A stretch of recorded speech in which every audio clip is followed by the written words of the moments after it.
Voilà. Je vais animer ou plutôt modérer la première partie de l'après-midi. Senta est en partie faire une conférence de presse là-haut. Ariane est en partie. Senta, j'ai réussi à la garder. Ariane est en partie faire une conférence de presse là-haut. Avant de commencer, j'ai passé la parole à Jean-Pierre qui voudrait dire un message particulier. Oui, alors aujourd'hui, c'est une journée mondiale de témoignage en l'honneur des victimes de ces vaccinations, enfin de ces injections expérimentales. Et cette semaine, la Ligue a été...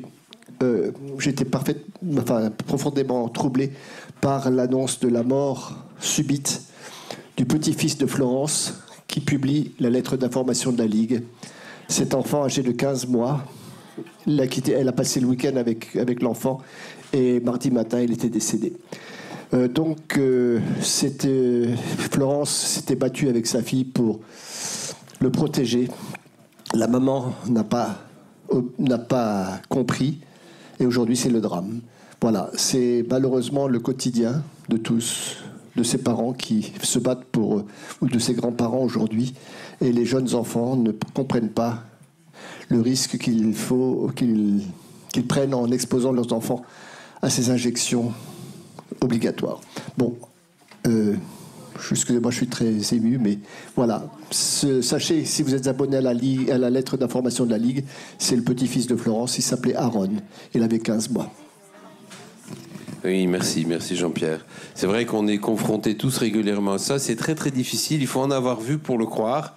Et il y a une confrontation entre la confiance en la science, entre guillemets, et les autorités, etc., etc. Et on a beaucoup de mal à voir. Et il faut avoir perdu. Et moi, comme médecin homéopathe depuis 40 ans, je vois des gens qui ont commencé en respectant des règles et qui, après un ou deux drames, un décès ou des effets secondaires énormes, ont changé d'avis. Mais et c'est vrai que c'est pas évident. Et c'est pour ça que la Ligue fait un énorme travail pour essayer de passer cette information, mais ce n'est pas facile. Je laisse la place à Olivier, à Senta, à Nicole, à Cécile, et puis en vous souhaitant à tous une bonne après-midi. Merci encore de votre soutien. Et merci. De votre présence.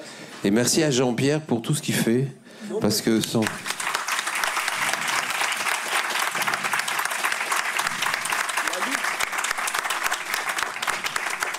Ligue, ce n'est pas moi.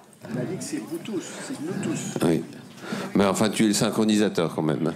Comme je dis dans l'orchestre, je joue du triangle. Ouais. Ouais, mais enfin, c'est un jeu permanent, c'est un triangle qu'on entend tout le temps. Hein. Alors cet après-midi, on va commencer le début de l'après-midi avec deux intervenants, Nicole Delepine en second et Senta De Poit au début. Voilà. Senta De Poit, on se connaît depuis un moment puisque je l'avais rencontré d'ailleurs à une réunion que tu avais faite. Effectivement, tu te souviens ?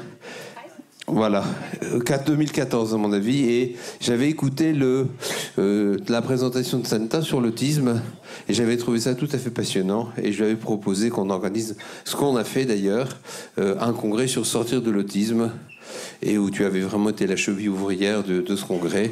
D'ailleurs, il y a le DVD qui est là-haut, vous pouvez vous procurer, qui reste une encyclopédie en matière de traitement d'autisme. Et Senta avait eu un enfant autiste qui maintenant est assez bien en pleine forme quand même, hein, globalement. Voilà. Et donc, Senta a fait beaucoup de choses. Elle s'est occupée de la Ligue aussi.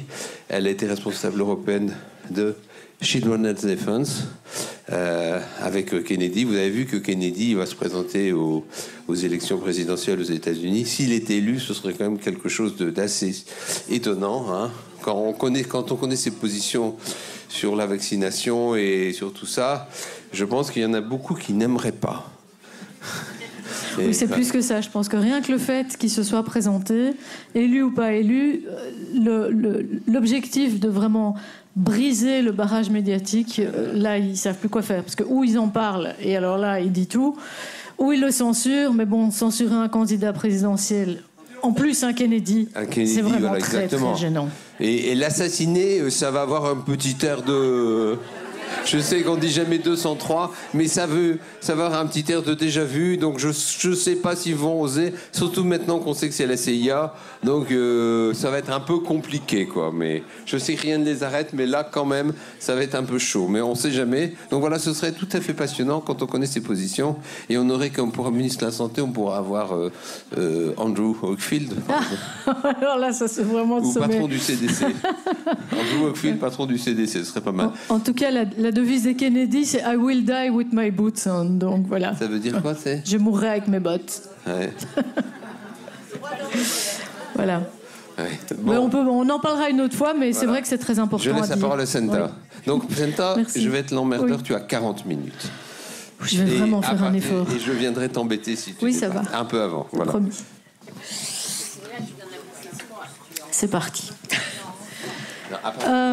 Donc voilà, en fait, c'est incroyable parce que c'est vrai, Nicole est là. C'était sur la santé, la médecine autoritaire, je crois, quelque chose comme ça.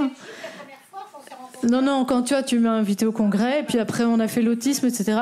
Et tout ce qu'on a fait, là, voilà, c'était en 2014. Ben on y est toujours. Hein, voilà, ça n'a fait que s'aggraver, exactement. Donc, je vais peut-être faire un santé mentale, santé environnementale. D'abord, ne pas nuire. Je vais essayer de vous retracer un tout petit peu le lien avec ce qu'on a fait ce matin, parce que c'est vrai qu'il y a différentes pièces d'un puzzle, et quand on remonte, on voit qu'il y a des politiques totalitaires qui sont celles de l'OMS, qui a un agenda commun. Donc, avant de rentrer dans le sujet spécifique de la santé mentale, je pense que c'est bien de faire le lien entre tout ça. Quand on observe, et c'est ça qui est vraiment intéressant pour moi, ça a été la rencontre avec Ariane Biléran et aussi avec Vera, en fait, à travers le travail de Vera Sharav. Ariane en a un petit peu parlé ce matin, mais je pense que c'est vraiment essentiel, donc j'en retoucherai encore un mot très rapidement. C'est vraiment de s'apercevoir qu'il y a une volonté de nuire, il y a un agenda totalitaire, un agenda de contrôle. C'est des questions qu'on s'est posées petit à petit. Je me souviens, il y a quelques années, on était là, on se disait, qu'est-ce que tu penses ? Est-ce que c'est vraiment intentionnel, etc. Ou est-ce que c'est juste de la négligence ? Je pense qu'aujourd'hui, cette image se dessine de plus en plus clairement. Quand on voit les parallèles qu'il y a entre les politiques de vaccination, les politiques de santé sexuelle, les politiques de santé mentale, c'est toujours la même stratégie, c'est toujours les mêmes objectifs. Qu'est-ce qu'on constate, par exemple, déjà comme point commun ? Cette volonté systématique de miner le pouvoir parental, d'abaisser l'âge du soi-disant consentement de l'enfant. Il y a une effraction, on va dire, dès le plus jeune âge précoce, soit du corps de l'enfant avec la vaccination, soit, on l'a vu ce matin, avec l'agenda des droits de l'éducation sexuelle. Donc, qui sont susceptibles vraiment de provoquer des troubles, des traumas physiques et émotionnels. Et cette notion de trauma, je pense que Ariane l'a déjà souligné, c'est vraiment un élément fondamental pour pouvoir installer un pouvoir, un système autoritaire, un système totalitaire.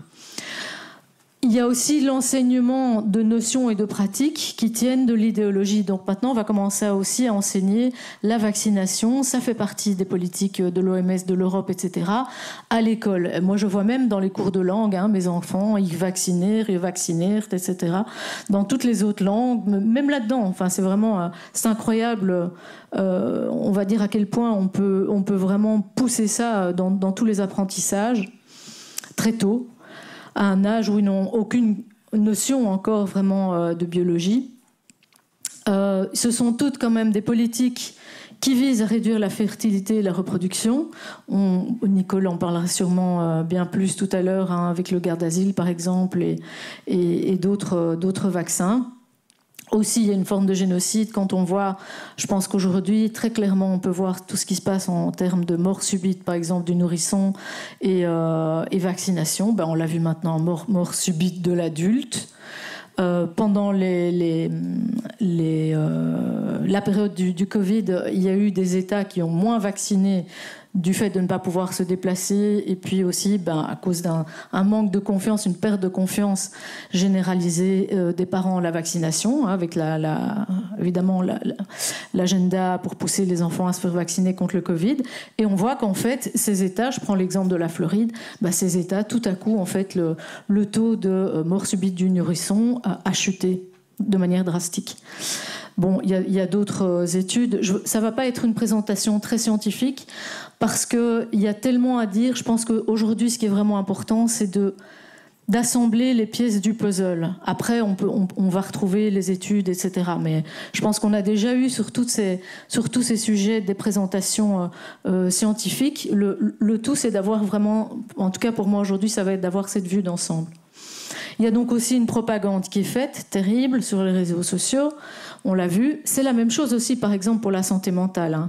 Donc, il y a une espèce de psychiatrisation de chaque forme de mal-être. On met tout de suite une étiquette. Mon Dieu, tu es peut-être dépressif, tu as peut-être des troubles de l'attention ou d'hyperactivité, ou ci ou là, bipolaire.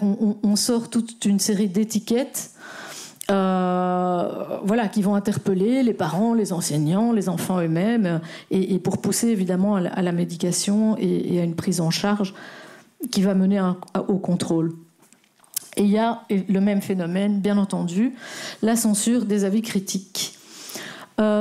Alors tout ça, je pense qu'on commence à le comprendre. Moi, j'en ai déjà parlé, bien entendu, avec le plan, l'agenda mondial, d'abord le plan global de la vaccination et puis l'agenda mondial de la santé. J'ai fait une présentation là-dessus sur le coup d'État, on va dire, international par le biais de la santé et d'essayer d'organiser une sorte de gouvernement mondial avec l'OMS. Mais on voit en fait que c'est le même. Oui, je ne suis pas passée à la slide. Voilà. Et donc cet agenda mondial, il est de nature totalitaire, il est de nature eugéniste, il est de nature transhumaniste. Et il est évident, on le voit aujourd'hui avec le grand reset, quand on va voir, ça vaut la peine d'aller sur le forum économique mondial. Ils ont une sorte d'organigramme interactif où on peut aller cliquer et voir tous les agendas, en fait tous les domaines de la vie en société, de l'économie, de la santé, des transports, enfin tout ce qu'on peut imaginer, toute la vie humaine et même animale et végétale est tout simplement répertoriée dans différentes actions qui ont toutes le même objectif, le renforcement d'un leadership, la mainmise sur les ressources, le contrôle totalitaire, etc., le contrôle des individus. Ça a été dénoncé de manière, on voit très clairement maintenant ce qu'on chuchotait, ce qu'on envisageait avec effroi il y a quelques années, c'est manifeste aujourd'hui pour ceux qui ont le courage de le voir. Et je voudrais vraiment attirer votre attention sur ce documentaire exceptionnel. Notamment, moi, ça fait des années qu'en tant que, on va dire, critique de la vaccination, systématiquement, quand on organise un événement, on dit attention, c'est des anti-vax, c'est l'extrême droite. Nous avons eu le coup ici, la première salle a été annulée. J'ai présenté le mois dernier le film La face cachée des vaccins, ça a été la même chose, les 2 fois précédentes aussi. Enfin bon, je ne me souviens pas d'un événement où ça n'a pas été le cas. Et donc, bon, voilà, on fait peur, on écrit au bourgmestre, au maire, à l'administration, etc. On dit, mon Dieu, il va y avoir des émeutes, c'est des extrêmes droites. Donc, on commence vraiment à en avoir assez de cette stratégie. C'est pour ça que c'est importantissime de voir ce documentaire, de le partager et de donner la parole à des gens comme Vera Sharaf, qui est une rescapée de l'Holocauste, qui a passé 3 ans dans les camps de concentration et qui a une organisation qui s'appelle Alliance for Human Research Protection, donc dont l'objectif est vraiment de faire promouvoir et faire respecter le code de Nuremberg. C'est une série en 5 parties.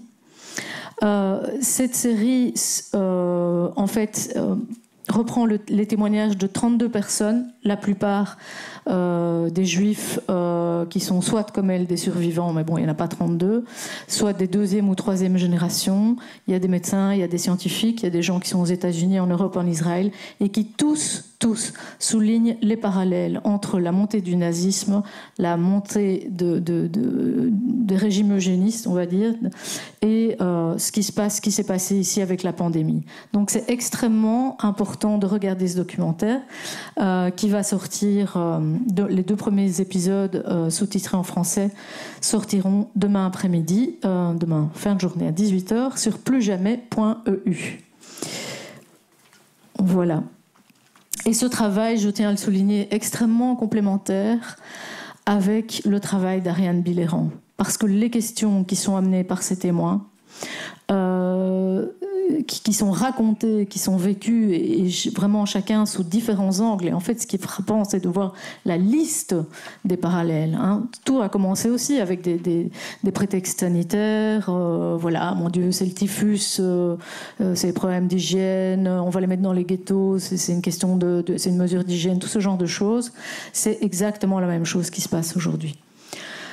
Donc voilà, je pense que là, on a un petit peu repris les points, mais comment est-ce que ce gouvernement mondial veut se mettre en place et comment est-ce qu'il entend imposer ses dictates?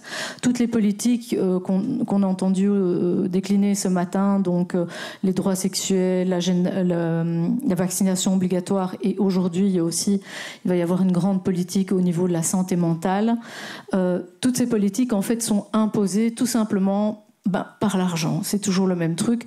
Donc on va endetter les pays, notamment avec des mesures de réponse aux grandes crises. Hein. On emprunte des milliards pour les vaccins, on emprunte des milliards pour toutes sortes de choses.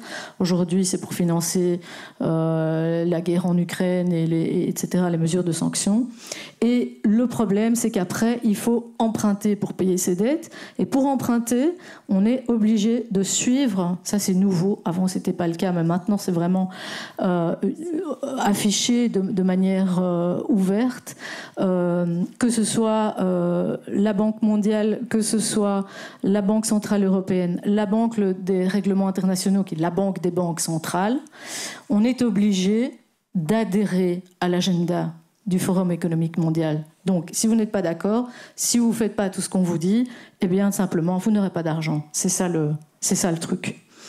Donc, tout ça va probablement passer par une ratification d'une manière ou d'une autre du pass sanitaire à la fin du mois, à la Grande Assemblée de la Santé à l'OMS, soit par le traité pandémie, soit par le règlement sanitaire international, soit même par des partenariats publics-privés, parce qu'à la limite, même si des États se disaient tiens, moi j'ai quand même envie de lutter pour garder ma souveraineté nationale, on peut par exemple faire un accord avec, je vais dire pour un exemple, l'IATA, qui est l'organisme qui gère le trafic aérien. Bon, voilà, déjà, ce sera compliqué de voyager.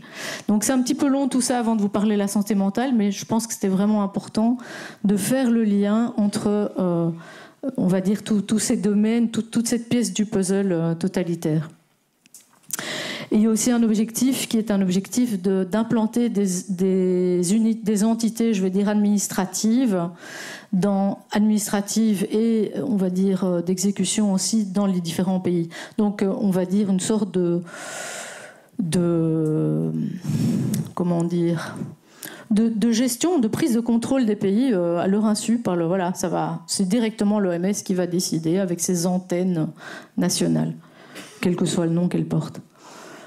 Donc voilà, juste dernière chose là-dessus. Et cela, quand même, on va voir que ça se recoupe aussi. Donc n'oublions pas que l'OMS aujourd'hui, le principal financier, le numéro 1, pas le 2, numéro 1, c'est Bill Gates. Bill Gates, c'est donc un privé qui dit que $1 investi en vaccin en rapporte 20. Bill Gates, les ONG, de manière générale, ces partenariats publics-privés sont en fait une couverture pour une prise de contrôle par un cartel criminel mondial qui existe déjà et qui est protégé par les services de renseignement, la CIA, etc., le Mossad, la DGSE. Ça s'étend en fait à travers différents pays. Donc, si je vous dis la collaboration entre Bill Gates, surveillance, santé et puis tout le reste, Jeffrey Epstein. Qui connaît Jeffrey Epstein dans la salle? Ah, ouf. Mais on est étonné de savoir qu'en fait, j'aurais été choquée si ce n'était pas le cas, mais quand même, Mais il y a quand même énormément de gens, on n'a pas tellement parlé ici. Et puis on parle de quoi ? On parle juste de ce qu'il a fait lui.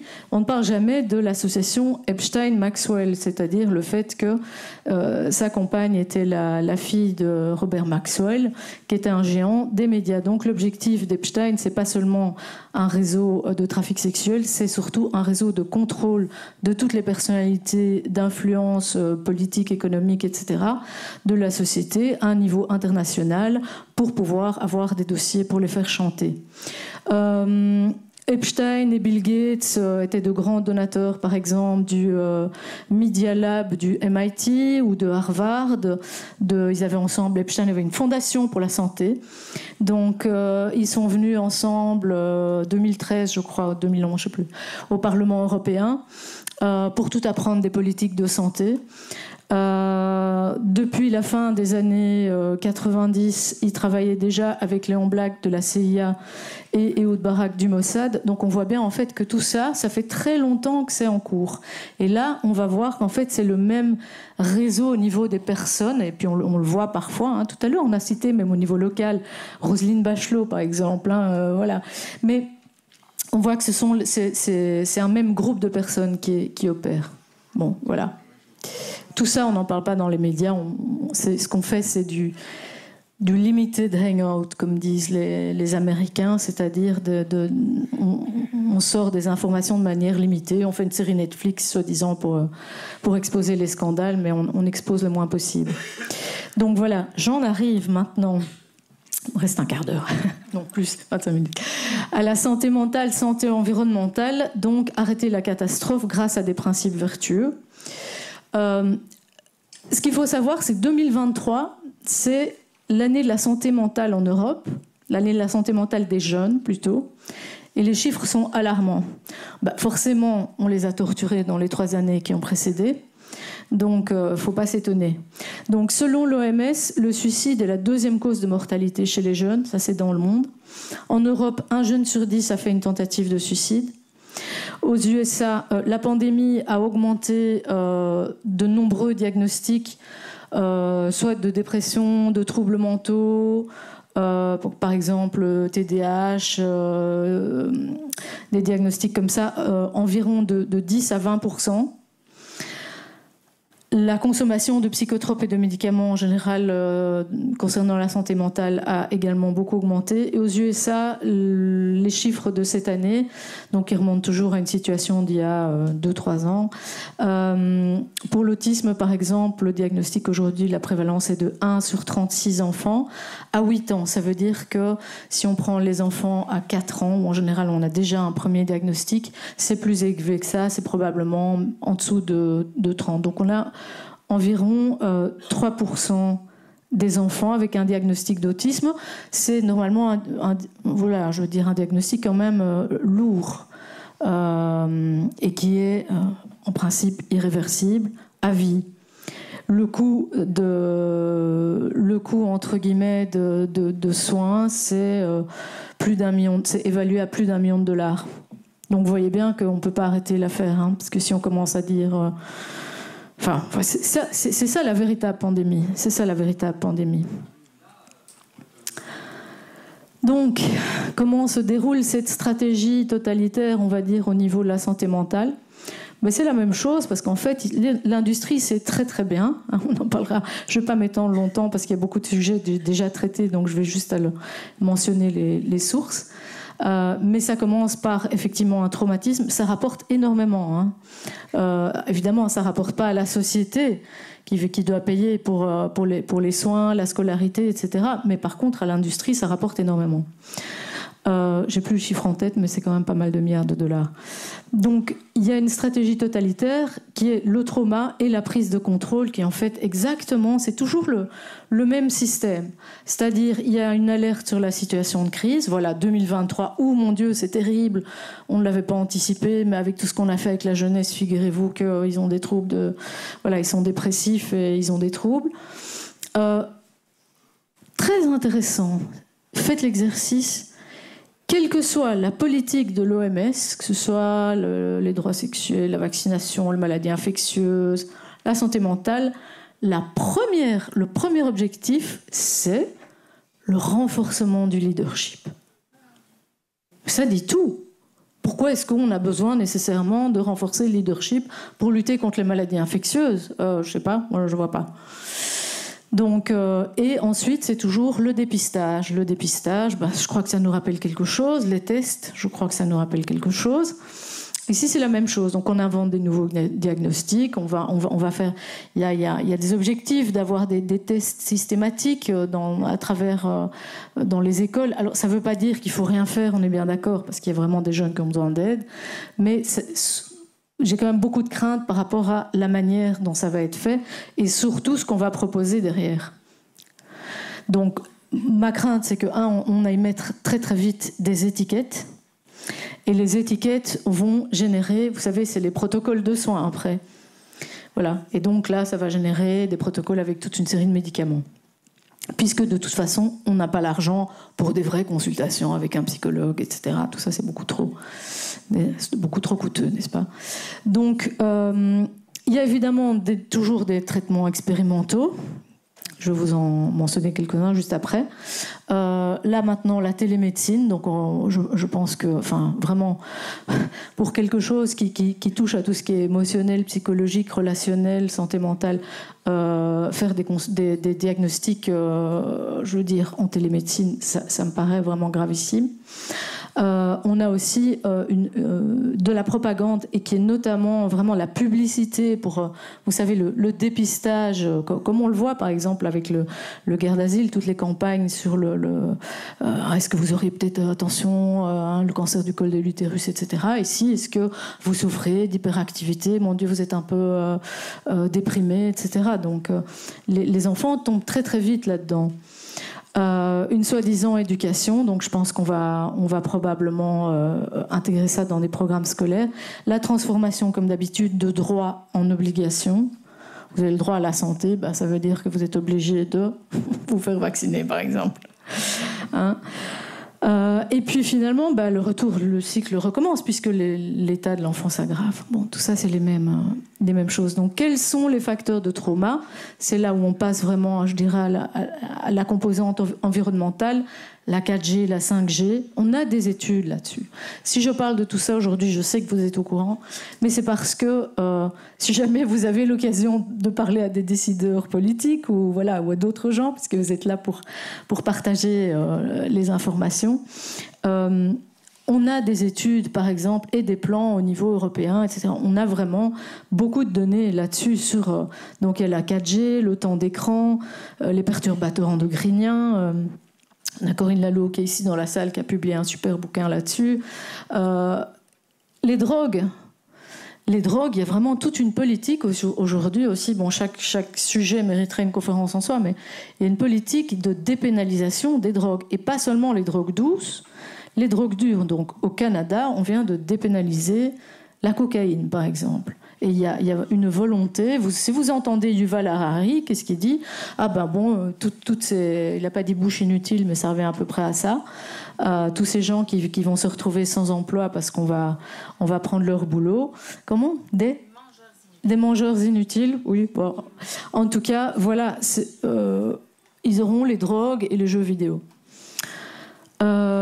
Donc voilà, les vaccins, ça, c'est pas pour rien qu'on est ici avec la Ligue nationale pour la liberté des vaccinations, j'en toucherai un petit mot. Et la pollution aussi par les images et les médias. Je veux insister là-dessus parce qu'on n'en parle pas assez. Walt Disney, par exemple, Disneyland, etc., toute l'activité Disney Channel, c'est véritablement infiltré par les services de propagande des militaires américains. Il y a un objectif, donc tous ces programmes sur la vaccination, sur on va dire la sexualisation précoce des enfants, je dirais pratiquement une initiation à la pornographie, etc. Ce sont des programmes qui sont intégrés, par exemple, dans des chaînes comme Disney.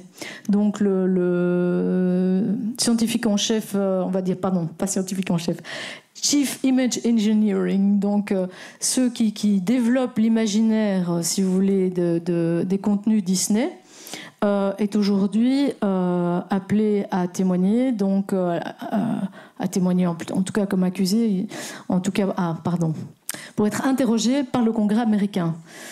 Ce qu'on s'appelle subpoena. Donc, pourquoi ? Parce que c'est quelqu'un qui a des liens dans l'affaire Epstein, c'est un pédophile, il y a des réseaux et des trafics de pédophilie, y compris à Disneyland, dans les souterrains. Donc, méfiez-vous. Je veux dire, une mesure d'hygiène, c'est de supprimer ces chaînes. Parce qu'on ne prend pas la peine de regarder. Souvent, on ne prend pas la peine de regarder, on n'a pas le temps, on met l'enfant devant la télé. Mais bon, voilà, c'est excusable et on ne prend pas la peine de regarder les contenus. Donc, la 4G, 5G, vous connaissez ça, ça a un impact sur le cerveau des enfants. En particulier, donc, les troubles de l'attention, les troubles du comportement. On oublie quand même que de leur parler de ça. Enfin, je veux dire, il doit y avoir une véritable éducation qui doit se faire à ce niveau-là. Moi, je vous mettrai des références après sur ma page Substack, parce que je n'ai pas eu le temps de les mettre ici. Mais donc, par exemple, 1500 études ont démontré que les limites qu'on a fixées comme étant acceptables sont beaucoup trop hautes et qu'en fait, elles reposent évidemment sur une fausse science. C'est pas nouveau maintenant. La fake science, il n'y a plus que ça. On a par exemple en 2015 256 scientifiques qui ont signé un appel pour la réduction en tout cas des fréquences électromagnétiques, etc. Children's Health Defense, l'association dont j'ai fait partie avec Robert Kennedy Jr., a beaucoup travaillé sur ce sujet. C'est très difficile, donc en attaquant vraiment le législateur sur cette question, je pense qu'il faut continuer. Les perturbateurs endocriniens, juste un chiffre, Barbara Domenech en 2015, on en avait déjà parlé d'ailleurs au congrès sorti de l'autisme, avait évalué que l'impact seul des perturbateurs endocriniens sur les troubles de neurologie, comportement, etc., tous les troubles du développement de l'enfance, s'élèverait à plus de 150 milliards d'euros par an globalement pour l'Europe. Bon ben voilà, il faut... Alors, le lien entre autisme et vaccination, il y en a beaucoup ici qui connaissent ça par cœur, mais peut-être pas tout le monde. Donc, je pense qu'il faut comprendre qu'en fait, c'est intimement lié à l'agenda global. Retenez ça. C'est-à-dire tout cet agenda global qui s'est mis en route et on va dire...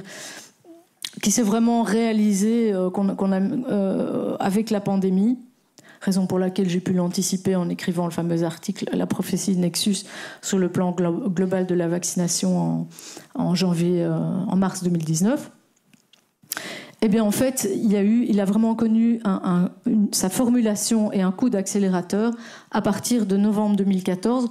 Pourquoi ? Parce que 2-3 mois plus tôt, il y a eu le premier vrai lanceur d'alerte du CDC, William Thompson, qui a avoué, qui était le scientifique en chef de l'étude devant réfuter définitivement le lien entre autisme et vaccination, qui a avoué qu'ils avaient triché, qu'ils avaient manipulé les données, etc., pour donner une fausse impression de sûreté du vaccin. Et c'est vraiment ça qui a précipité, on va dire, à la fois une vague de témoignages sur les réseaux sociaux.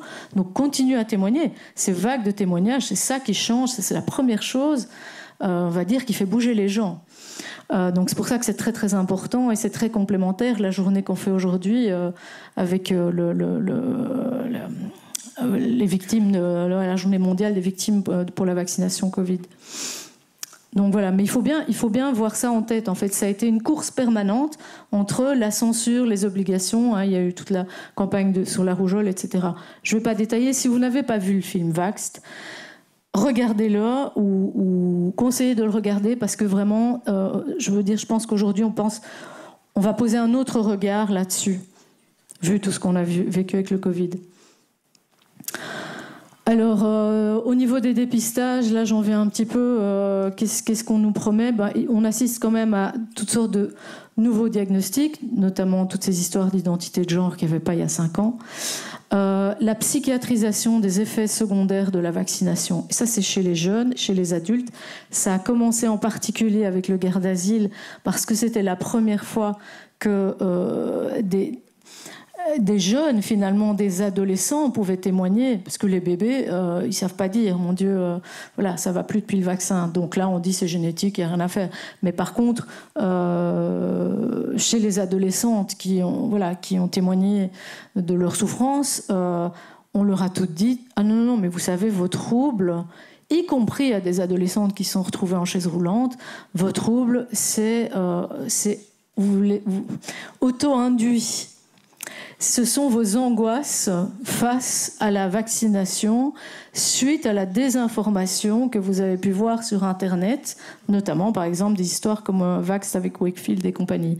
Donc c'est la faute des anti-vax si vous êtes paralysé en chaise roulante avec un vaccin guerre d'asile. Ça c'est ce que l'OMS en gros c'est la stratégie de l'OMS derrière l'invention du Stress-Induced Immune Response Syndrome, donc le syndrome immunitaire, puisqu'on reconnaît bien qu'il y a quand même un handicap physique. Elles ne font pas, par exemple, semblant d'être en chaise roulante, elles ne savent plus se lever, mais c'est auto-induit. Comme ça, évidemment, personne ne paye, c'est pas le fabricant, c'est pas l'État et c'est pas le médecin.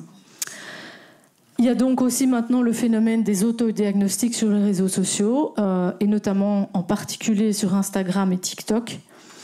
Et il y a beaucoup de fabricants de médicaments, l'Adderall, la Ritaline, etc., qui font en fait la promotion, notamment par des influenceurs, etc. Et donc les jeunes font beaucoup de vidéos sur ce sujet et finalement viennent à un autodiagnostic, surtout avec tout le fait qu'ils n'ont pas pu consulter pendant la pandémie, évidemment, et évidemment une automédication. Il y a aussi les diagnostics des non-experts. De plus en plus, on voit, c'est la même chose qu'avec ce qui s'est passé avec le Covid. Maintenant, on voit qui vaccine, c'est plus les médecins, c'est les pharmaciens, et puis à la limite, ce sera l'employé du supermarché.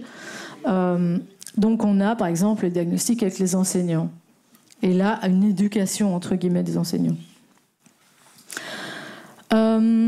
Il y a des nouveaux médicaments qui sont mis sur le marché, notamment à base de substances de champignons hallucinogènes pour les petits-enfants, à partir de 4 ans. Les médicaments hormonaux, je pense qu'on en a parlé ce matin, on en reparlera encore après-midi. Maintenant, on invente aussi des traitements avec la réalité virtuelle. Vous allez voir, j'en parlais juste après. Il y a les consultations psy en distanciel, ça aussi, ça n'existait pas avant. Et donc, voilà, par exemple, les innovations dans le domaine de la santé mentale, on va vous faire entrer dans le métavers, donc cette espèce d'univers où on met des lunettes de réalité virtuelle. Par exemple, l'idée, c'est de faire revivre les situations traumatiques aux enfants pour pouvoir, soi-disant, les corriger, etc., avec des programmes. Je trouve ça absolument monstrueux. Il y aura évidemment, on va en profiter pour les objets connectés pour mesurer le comportement et suggérer des traitements. Voilà comment répond votre cœur, vos yeux, etc., tout votre système.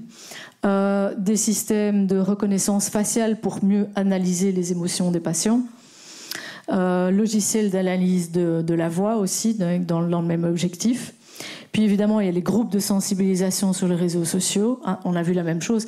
C'est des vieilles ficelles, mais ça va vraiment être déployé en force pour la santé mentale, comme on a vu que les groupes de, entre guillemets, patients cancéreux étaient souvent financés directement par l'industrie. Donc voilà. Ou même les chatbots pour accompagner les dépressions, les patients. Donc, moi, ce que j'ai envie de dire, c'est que tout ça, on n'en a pas besoin, vous le savez, mais bon, voilà. La santé du mental, c'est avant tout la santé du corps. La santé du corps, c'est aussi un environnement sain. La santé publique, en fait, ça devrait être la santé de l'environnement. Point barre. Donc, vous le savez, c'est influencé par le cerveau, l'alimentation, etc. Pour ceux qui ne le savent pas, en 30 secondes, moi, j'ai eu un enfant qui a régressé vers l'autisme quand il était petit. Je vous mets juste une photo, on va dire avant-après, comme avec les shampoings. Donc, qui avait perte de contact visuel, d'interaction sociale, Automutilation, se taper la tête à terre, isolement, regard vide, agression, morsure, coup, stimulation répétitive, ce qu'on appelle les stims, donc marcher sur la pointe des pieds, etc., sautiller, perte complète du langage, hurlement, cris, réveil nocturne 4 à 6 fois, baisse de QI, environ 85 de QI. Donc voilà, on l'avait entre guillemets... on lui avait promis un avenir de handicap. Voilà. Aujourd'hui, il a 19 ans maintenant. Voilà, très beau jeune homme qui fréquente une école de cinéma, brillant, parle français, anglais, littérature, philosophie, a des amis, joue aux échecs, fait du sport, voilà. Gastronome, tout ce que vous voulez. Champion de médaille en Luseikan Budo, un QI probablement supérieur à la moyenne. Ça reste exceptionnel, je le dis, et j'ai déjà parlé des traitements, c'est ce qu'on a fait avec Olivier Soulier quand on a fait le premier congrès Sortir de l'autisme. À l'époque, j'avais l'espoir que plus d'enfants puissent s'en sortir. J'ai vu que malheureusement, ça reste quand même vraiment une exception. Je pense que tous les enfants qui font ce genre de traitement ont des améliorations, des progrès, en particulier au niveau du comportement. C'est moins facile au niveau cognitif. Mais malheureusement, force est de constater que ça n'a pas été miraculeux. Et je pense qu'une des raisons pour lesquelles mon fils s'en est mieux sorti que d'autres qui ont fait exactement, ou on va dire tout autant, des thérapies similaires, c'est parce qu'il n'avait presque pas été vacciné. Très peu par rapport à d'autres. Donc voilà, ça c'est mon... Il te reste 5 minutes. Oui, parfait. J'ai parlé récemment, ne manquez pas, sur Covid Hub, je viens de faire il y a 10 jours, une intervention sur une conférence projection du film Vaxt et une conférence autisme et vaccination. Et donc je parle à la fois des traitements, etc., mais surtout de tout ce qu'on a connu avec le fait d'en parler, l'agenda de la censure, l'agenda politique et le lien aussi avec l'agenda global. Donc voilà, ça vous savez que la nutrition, si quelqu'un vous dit que l'alimentation n'influence pas le comportement, proposez-lui d'aller boire, je sais pas, une bouteille de whisky. L'expérience de Brownhill, si jamais on doit parler à un politique, moi je lui ai dit ça. Écoutez, j'ai été invitée au Parlement européen pour parler sur la santé mentale des jeunes. Et en fait, j'ai expliqué, si vous n'avez pas assez d'argent, tout ça, il va falloir emprunter encore plus, faire les testings, screenings. Vous commencez par supprimer ce qui fait du tort. C'était ça le titre de mon intervention. D'abord, ne pas nuire. Pourquoi ? Regardez, si vous supprimez le sucre à l'école, moins 23% d'incidents de mesures disciplinaires, moins 30% de renvois vers des professionnels en 6 mois de temps, plus 15% d'amélioration des scores de lecture. Voilà. Alors, bannir les toxines, c'est bien. Éduquer les enfants à le faire, c'est encore mieux. Temps d'écran, c'est la même chose. Il y a des études aujourd'hui qui ont été faites. On a vu pendant le Covid, plus il y a eu d'écran, plus on a eu des diagnostics de dépression, plus les enfants ont eu ce qu'on appelle du temps vert, du sport, du temps à l'extérieur, plus l'effet a été, on va dire, protecteur. Donc, éducation aussi par rapport à la 4G, 5G, créer des zones blanches à la maison en classe, remplacer par du câble, évidemment, éloigner du corps, limiter le temps sur le téléphone, tout ça, remplacer le Bluetooth par du filaire. Aujourd'hui, ce qu'il faut faire, c'est demander avant tout un moratoire sur la vaccination. La première chose, c'est celle qu'on n'a toujours pas faite. Calculer le coût de la vaccination en termes de dommages corporels, mentaux, émotionnels. Et là, c'est un thème sur lequel peut-être Nicole pourra rebondir aussi parce qu'elle a fait ça. En termes économiques, le coût de la vaccination, c'est délirant. Il faut arrêter tout de suite, rien que pour une raison de coût. Voilà. Si on additionne les subventions pour la recherche et le développement, les achats de vaccins, les visites médicales, l'administration, les contrôles, les certificats, les effets secondaires, ce que ça coûte éventuellement sur une vie. L'autisme, si on prend 1 million par enfant, vous faites le calcul, 3% des enfants, ça fait beaucoup. Campagne publicitaire, les promotions, la médecine scolaire, tout ça, c'est tout simplement impayable. On arrête, on récupère, 100 milliards. L'autre jour, minimum en Europe, on récupère 100 milliards tout de suite en faisant un moratoire sur la vaccination. Ça va aller beaucoup mieux pour refinancer les hôpitaux, etc., tout le reste. On a des données aujourd'hui. L'étude Kiggs, l'étude allemande, avait comparé finalement involontairement mais les vaccinés contre les non-vaccinés, en voyant que les non-vaccinés ont une bien meilleure santé. On a ceux que j'ai cités tout à l'heure en Floride maintenant, expérience involontaire due au Covid, sur la mort subite des nourrissons. On a les chiffres autisme et vaccination, enfin tout ce dossier. On peut supprimer des vaccins qui de toute façon sont inutiles. Donc voilà. Et si on veut sauver des vies, dans le tiers-monde, on pense tout simplement à assainir les eaux, nutrition, alimentation, etc. On va y arriver. N'oublions pas, il y a eu des pétitions qui ont été faites au Parlement européen, par exemple contre la vaccination des enfants, parce que là vraiment, les enfants en particulier, c'est contraire à leurs droits fondamentaux. Hein. Je crois que Virginie en parlera tout à l'heure, mais en sachant que d'une part, ils ne sont pas... voilà, pour le Covid, là c'était pour le Covid, évidemment. En sachant que d'une part, évidemment, ils ne sont pas vulnérables par rapport au vaccin Covid. Donc voilà, tout ça n'aurait jamais dû avoir lieu. Cette pétition, tout simplement, normalement, la Commission européenne est obligée de se saisir des pétitions, d'y répondre. Il n'y a pas répondu, c'est tout. Voilà, ils ont fait semblant de rien, que ça n'existait pas. Voilà. Donc là, je pense qu'on arrive à un moment où il faut vraiment comprendre aujourd'hui qu'est-ce qu'on peut faire. Oui, il y a ce scandale en France, énormissime, hein, quand même. On a injecté des enfants avec des doses adultes en dehors de toute AMM. Voilà. On s'en fout. Qu'est-ce qu'elle a eu ? Elle a eu une médaille en remerciement. Donc il y a un moment où il faut se dire, ok, les manifs c'est bien. Maintenant, il faut passer à la désobéissance civile. Voilà. Et surtout les mères, vous le savez bien, parce qu'une fois que votre enfant a un problème, c'est pour vous, c'est pour votre pomme. Il n'y a personne qui sera là pour vous aider, je vous le dis, sauf d'autres mamans ou d'autres victimes. Mais c'est ça qu'il faut faire aujourd'hui. C'est la désobéissance civile. C'est continuer. Ah bah tu vois, je suis dans l'horaire là. Donc bon, carrément. Oui. Au secours. Voilà. Faut que je le pose, là. Oui. Oui, donc ce que je pense, c'est qu'il faut néanmoins continuer à rester dans le non-violent. Donc les actions en justice, elles servent quand même. La désobéissance, elle est indispensable. Chacun fait comme il veut. Mais je pense que face à un État totalitaire, si vous écoutez le documentaire de Vera Sharaf, les témoins, ils disent nous, si on est là aujourd'hui pour témoigner, c'est parce que nos grands-parents ont sauté du train, parce qu'ils ont pris les armes, parce qu'ils ont fui, parce qu'ils ont désobéi. C'est pas en obéissant, c'est ce que Kennedy le dit aussi, personne n'a jamais arrêté une dictature en obéissant. Donc il y a un moment où il est légitime, c'est même un devoir que de désobéir, je veux dire. Voilà, donc je pense que voilà, si vous voulez consulter les articles, les vidéos, etc., et me soutenir, parce que c'est pas évident, ça fait des années qu'on est au front, et puis voilà, on doit faire face à la censure, etc.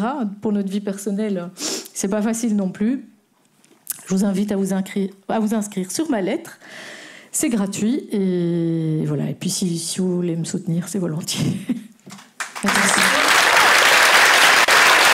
Et quand on m'a proposé là de venir parler un petit peu de tout ça ici avec vous, je me suis dit mais en fait c'est pas d'aujourd'hui que les gens sont manipulés comme ça, en tout cas les enfants. Et qu'est-ce qui s'est passé? Donc en fait, je vous ai pas fait un truc savant du tout.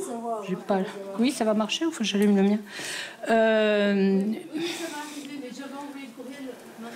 C'est un PDF? Des spams. Et je me suis dit, en fait, c'est quand même assez extraordinaire. J'ai réfléchi un petit peu à ce qu'on a vécu, en fait, depuis... moi, je suis née en 1946, vous savez tous, et si vous ne le saviez pas, c'est fait. Et donc, après la guerre, quand même, mais avec, effectivement, des parents qui avaient vécu, la guerre et beaucoup de choses difficiles, mais qui, quand même, racontaient leur enfance. Et moi, j'étais assez frappée par ma mère, qui avait vécu beaucoup dans le Loiret, et qui me racontait toujours qu'elle faisait ses 4 km à pied le matin en galoche, et pour aller à l'école, et puis qu'elle revenait le soir pour aller à l'école, etc. Puis j'ai encore, on a un sens de souvenir dans la maison, moi j'ai encore des cahiers à elle, ou même à mon père, enfin des... Ah, Voilà, c'est les miennes en plus. Hein. Et c'est exprès pour avoir 5 minutes de plus, je suis sûr. Voilà, oh, bah, tu vas me donner 5 minutes de plus. Moi. Non, je commence maintenant. Et donc, je me suis dit, qu'est-ce qui s'est passé et depuis quand? Et en fait, en regardant de près, je me suis quand même aperçue que c'était depuis le début, si j'ose dire, depuis 45-46. Et donc, j'ai essayé de reprendre un petit peu les domaines. Alors, contrairement à ce qu'espérait Santa, je ne vais pas pouvoir développer toutes les choses qu'il y aurait à développer parce qu'il fallait qu'ils me donnent la journée. Ils ont oublié de me donner la journée. Donc, 40 minutes, je ne pourrais pas.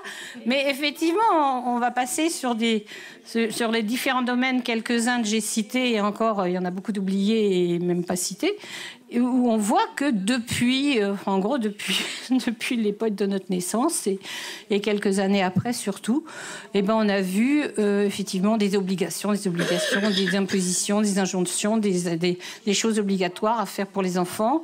Et on a vu finalement déposséder très progressivement les parents de leur responsabilité de parents qui ont dû se mettre à obéir. Donc les vieux comme moi, dont il y en a quelques-uns dans la salle, même un petit peu moins vieux, qui se souviennent sûrement de ces époques-là, où à un moment, on a décrété qu'il fallait boire le lait à l'école tous les matins, 11h ou 10h30, je ne sais plus, mais enfin bon. Et c'était comme ça. Et de quel droit et pourquoi? Et bon, c'était une injonction, effectivement, du ministre de l'époque. Comme aujourd'hui, il y a des injonctions. Un jour, il décrète qu'il ne faut plus manger de viande. Le lendemain, c'est plus de je ne sais quoi. Donc, on va quand même passer les diapos, puisque vous les avez mises. Sinon, on peut continuer comme ça. Alors, voilà, c'est ça. Donc, ce qui m'a frappé, non, ça c'était l'étude de congrès, c'est que tout était très doucement. Tout s'est fait très très doucement. Mais moi, mes parents me racontaient, effectivement, ils couraient dans les champs, ils jouaient, les gamins, ils sortaient de l'école, ils allaient courir dans les champs, ils allaient se promener. D'ailleurs, ils n'étaient pas excités, parce qu'ils couraient. Et puis quand ils couraient pas assez, ils creusaient des trous dehors. Il n'y avait pas besoin de médicaments, de Ritaline pour les calmer parce qu'ils étaient excités. On les avait pas cloîtrés dans 1 mètre carré parce que le 1 mètre carré du Covid, là, ça a été terrible. Mais c'était quand même déjà un petit peu le principe de les enfermer. Et maintenant, non, tout est obligatoire. Alors je vais développer un petit peu après, mais vous avez effectivement la maternelle, la PMI, les vaccins, etc. Ah ouais, c'est moi qui l'ai. Voilà. Donc, en fait, on fait un hommage que notre amie Ariane a sûrement fait ce matin à Hannah Arendt, forcément, qui nous a bien expliqué qu'effectivement, la dictature, ça s'insère progressivement, pas seulement la politique, mais dans les sphères privées et dans les sphères intimes. Et donc, ils ont développé tout ça très bien ce matin, j'imagine. Voilà, alors, bon, nostalgie, c'est ce que je vous disais avant que... On ait des images. Pourquoi il y avait un médecin? À l'époque, il y avait un médecin de famille, rappelez-vous, mais les médecins de famille, ils avaient quand même beaucoup de familles à suivre, mais ils n'étaient pas là toutes les 5 minutes à venir les voir parce qu'il y avait un bobo de travers ou surtout de vaccination à faire, et puis un certificat pour aller à la piscine, et puis un certificat pour aller au judo, et puis pour voir pourquoi il a 1 centimètre de moins ou 2 centimètres de moins que le copain, et que c'est pas normal, qu'il faudrait peut-être lui donner de l'hormone de croissance, etc. Je ne sais pas si, enfin, il y a peut-être des pédiatres parmi vous, si vous imaginez le nombre de prescriptions aberrantes faites de plus en plus à des enfants normaux pour des pathologies qu'ils n'ont pas et avec des médicaments toxiques. Enfin, je veux dire, donner de l'hormone de croissance à un gamin, c'est pas au-delà du fait qu'il se croit malade et qu'il va voir le médecin tout le temps, qu'il a ses injections tout le temps, donc que l'on transforme le petit gamin qui était rigolard et tout, qui était normal, on le transforme en grand malade, de fait. Mais et puis sa mère en maman de petit malade, mon enfant il est malade, c'est à peu près comme les femmes de malades atteints de cancer de la prostate parce qu'ils ont eu le malheur de faire un PSA. Maintenant, ils sont femmes de malades cancéreux alors qu'ils n'ont pas cancéreux du tout. Ils ont fait un PSA inutile. Donc, mais c'est vraiment c'est important parce que effectivement, c'est du bébé au vieux monsieur ou même au jeune monsieur, quoi, le monsieur de 50 ans qui accompagne sa femme à une consultation médicale et on dit « Oh tiens, si on faisait un PSA ». Et crade, je tombe dans le domaine des malades. Comme la nana qui veut faire sa mammo, d'ailleurs, va tomber également dans le domaine des malades, alors que si elle n'avait pas fait de mammo, elle n'aurait pas eu de souci. Voilà, donc on est passé de l'enfant normal à ce qu'on a fait croire. Moi, la génération, mon fils est né en 71, la génération de mes enfants, c'était les enfants rois. En fait, ce n'étaient pas des enfants rois du tout. C'est des enfants auxquels on a fait croire qu'ils étaient rois Et en fait, on les a privés progressivement de la plus belle chose au monde qu'on puisse avoir, c'est la liberté.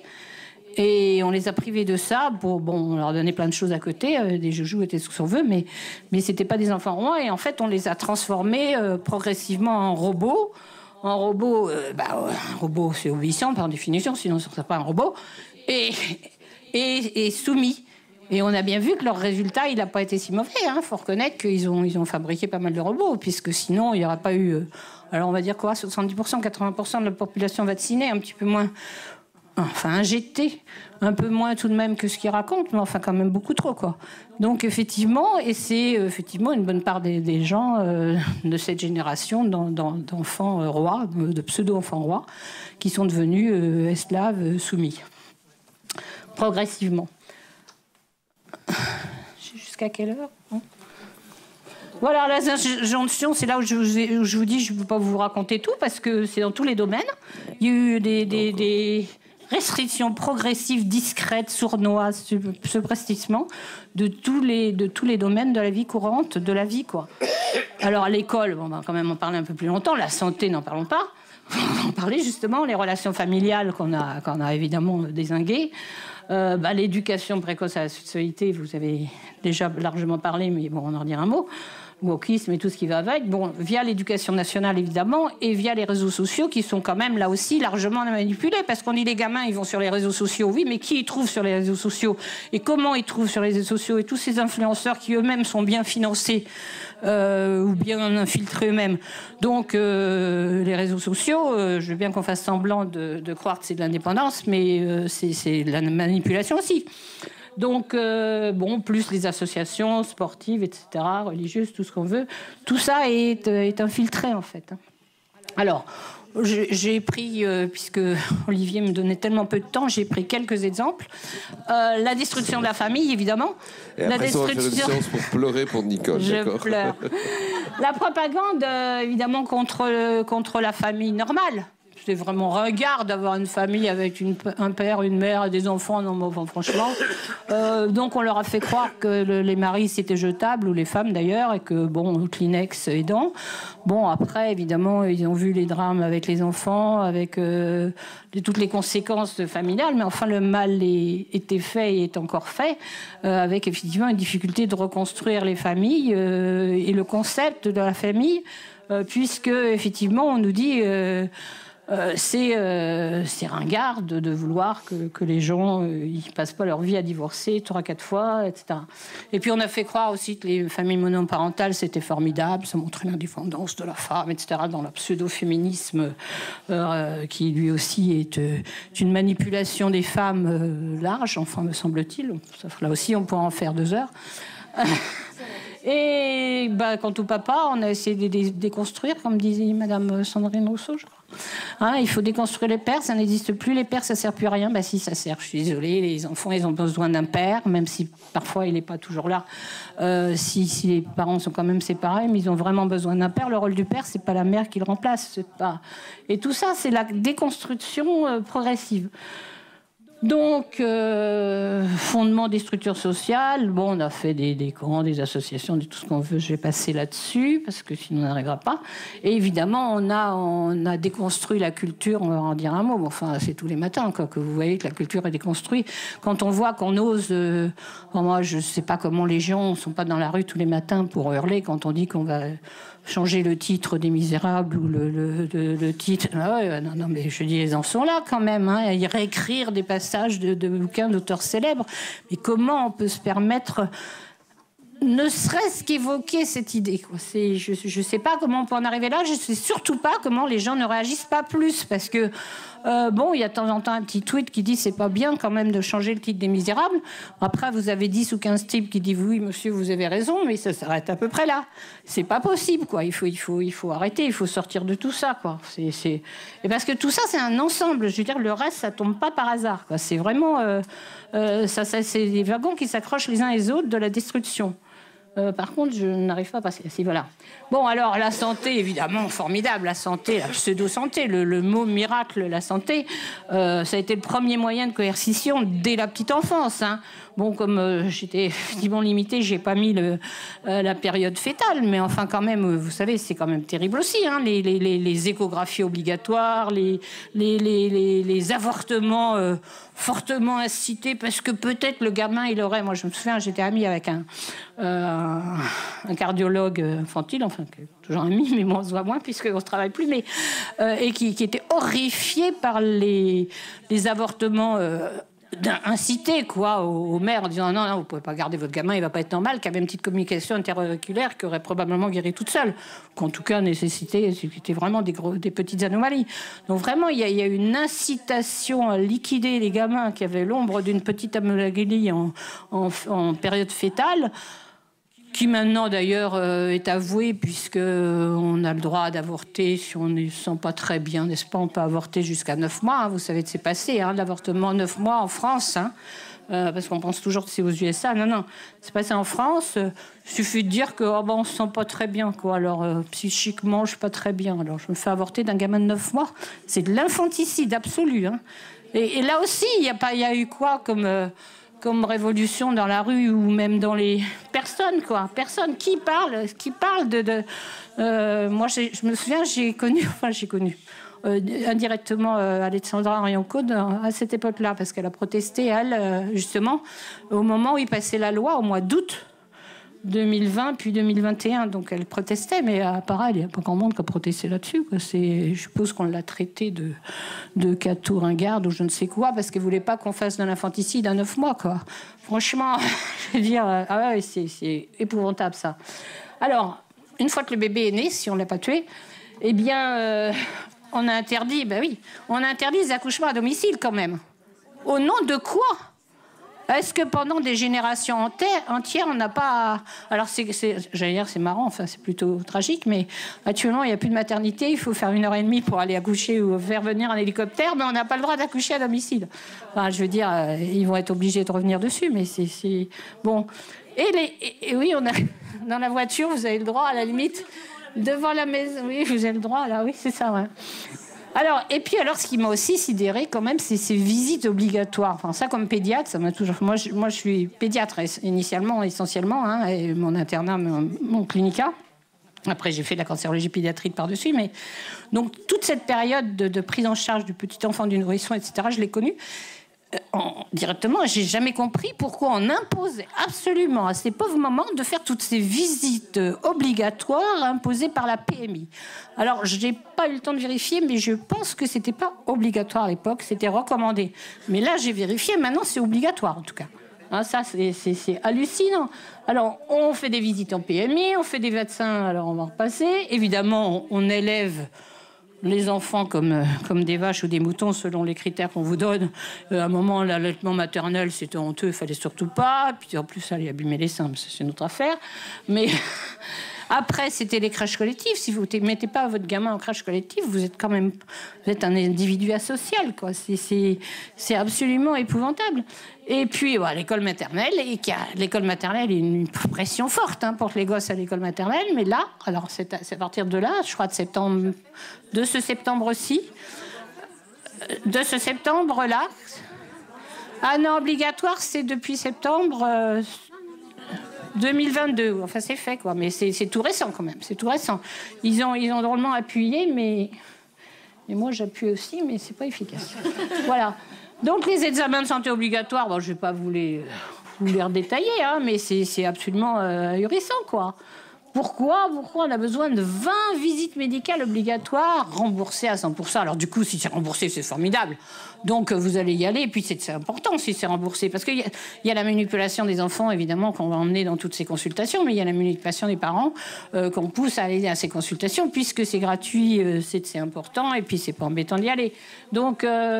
Voilà, alors, écoutez, moi, je sais pas, il me semble que quand j'étais jeune maman, en tout cas, j'avais loué un pèse-bébé, et puis on pèse son petit bébé, et puis on voit s'il prend ses 30 grammes par jour, s'il les prend pas. Puis s'il les prend pas, qu'il y a un souci, etc. Bon, à ce moment-là, on téléphone peut-être à son médecin. Mais quel besoin d'aller... Puis alors après, vous avez peur des épidémies de VRS, de grippe, de tout ce que vous voulez. C'est pas non plus tellement malin d'aller mettre 10 nourrissons de une semaine dans une salle d'attente de pédiatre. Mais enfin, bon, je dois être effectivement d'un autre siècle, probablement. probablement. Donc, bah ouais, carrément. Non, me dites pas trop. Ah non, j'étais trop vite. Ah, je vais pas dans le bon sens, ça ou... On peut le mettre en ah oui, voilà, c'est ça, c'est celui-là que je voulais. Après les vaccins, évidemment, on leur impose évidemment la santé à l'école. Il faut manger ce qu'on veut. Il faut manger pas de viande, hein, des légumes, les 5 légumes, etc. Enfin, là aussi, on les conditionne, mais ça fait longtemps, effectivement. Hein. C'était, bah oui, je dis dans les années 50, moi j'étais petite à l'école, hein, quand ils ont imposé le lait. Donc, c'est il y a longtemps. Donc, ça veut bien dire que ce conditionnement, cette manipulation, cette mise en condition des enfants, ça date effectivement d'après la Seconde Guerre mondiale. Je ne sais pas si c'est les Américains qui nous ont envoyé ça. En même temps que le plan Marshall, c'est très probable. Hein, mais voilà. Alors là, est-ce que ça passe? Non. C'est vraiment je ne suis pas douée. Hein.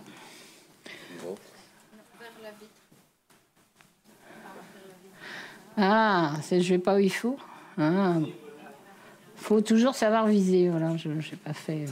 Je ne vais pas partir en Ukraine. Bon, la politique vaccinale, évidemment, c'est une des horreurs les plus importantes qu'on a vécues depuis justement cette époque-là. Et il faut quand même dire qu'il n'y a pas d'évaluation de ces politiques. C'est-à-dire, on ne vous dit pas, voilà, j'ai vacciné toute la population avec la polio, j'ai évité 25 polio. Non, jamais ça, on n'a rien sur rien. Quand par hasard on a les évaluations, c'est plutôt en Afrique ou ailleurs, et on voit que ça a plutôt fait l'effet inverse. Et donc, c'est vraiment des politiques qu'on nous impose qui, bon, maintenant, c'est clairement Big Pharma qui fait des gros bénéfices, mais ça n'a pas été toujours à ce point-là, les gros bénéfices de Big Pharma. Donc, moi, je soupçonne quand même que dès cette époque-là, dans les années 50, 60, etc., quand on a commencé à nous imposer beaucoup de vaccinations, c'était quand même, effectivement, mettre les populations en règle, de leur imposer des choses pour qu'ils viennent à la consul, pour que... Alors, c'est évidemment le revenu des pédiatres au passage. Hein. On sait que, je crois que les pédiatres, c'est 15%, 20%. Les vaccinations, le tiers.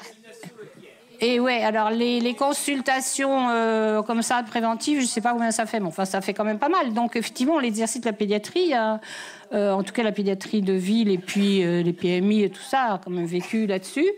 Mais bon, à la limite, ils ont appliqué aussi. Mais c'est quand même la façon de mettre des populations en condition avec des choses dont on n'avait pas besoin. Hein.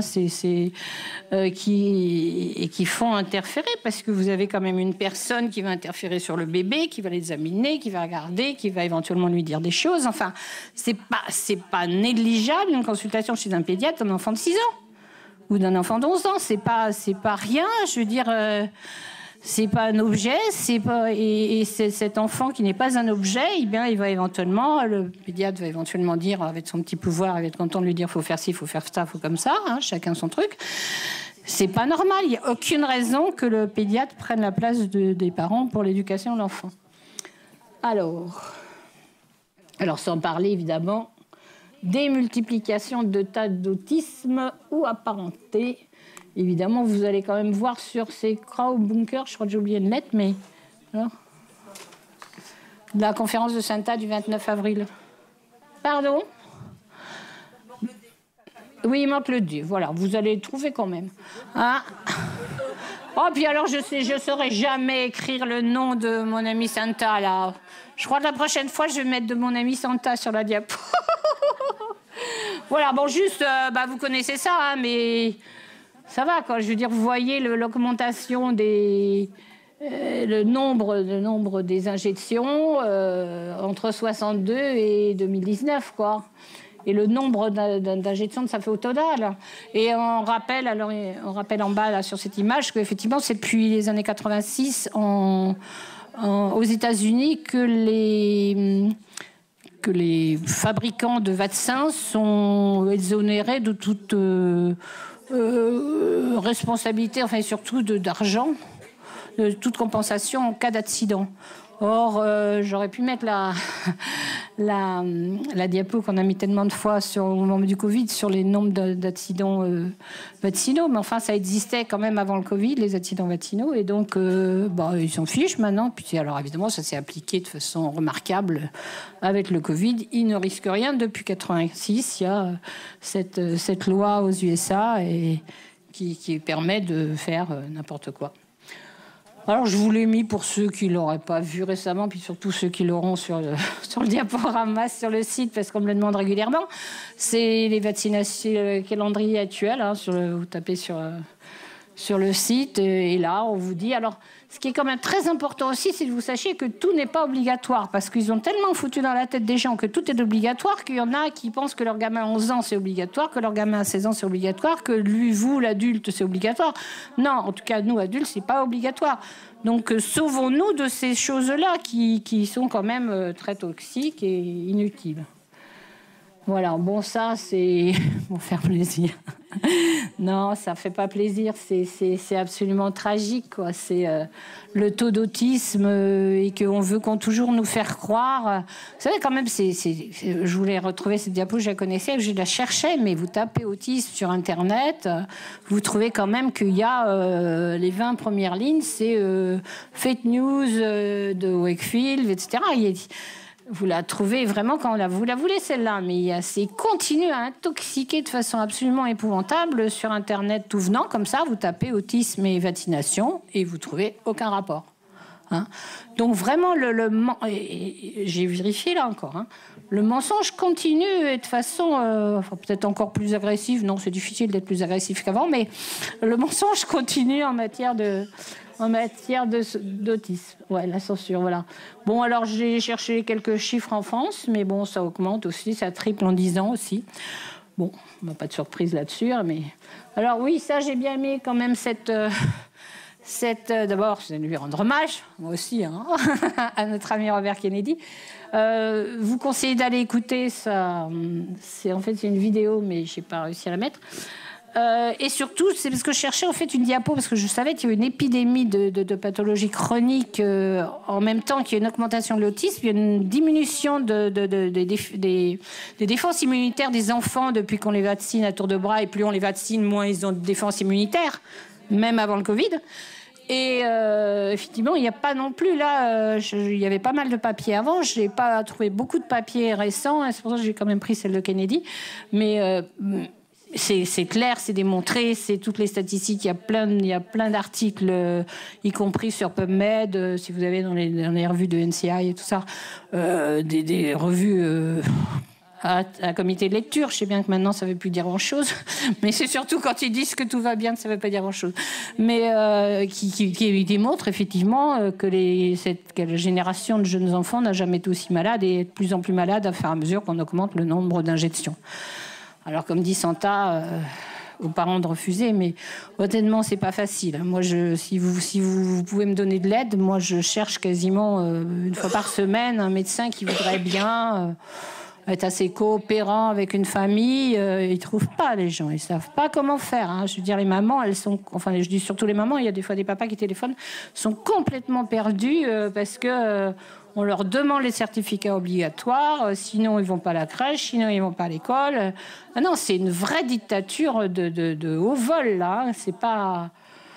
C'est extrêmement difficile. Bon, je pense qu'il y a peut-être des gens qui ont des solutions dans leur coin, mais si vous pouvez me les donner discrètement, je suis preneuse. Voilà.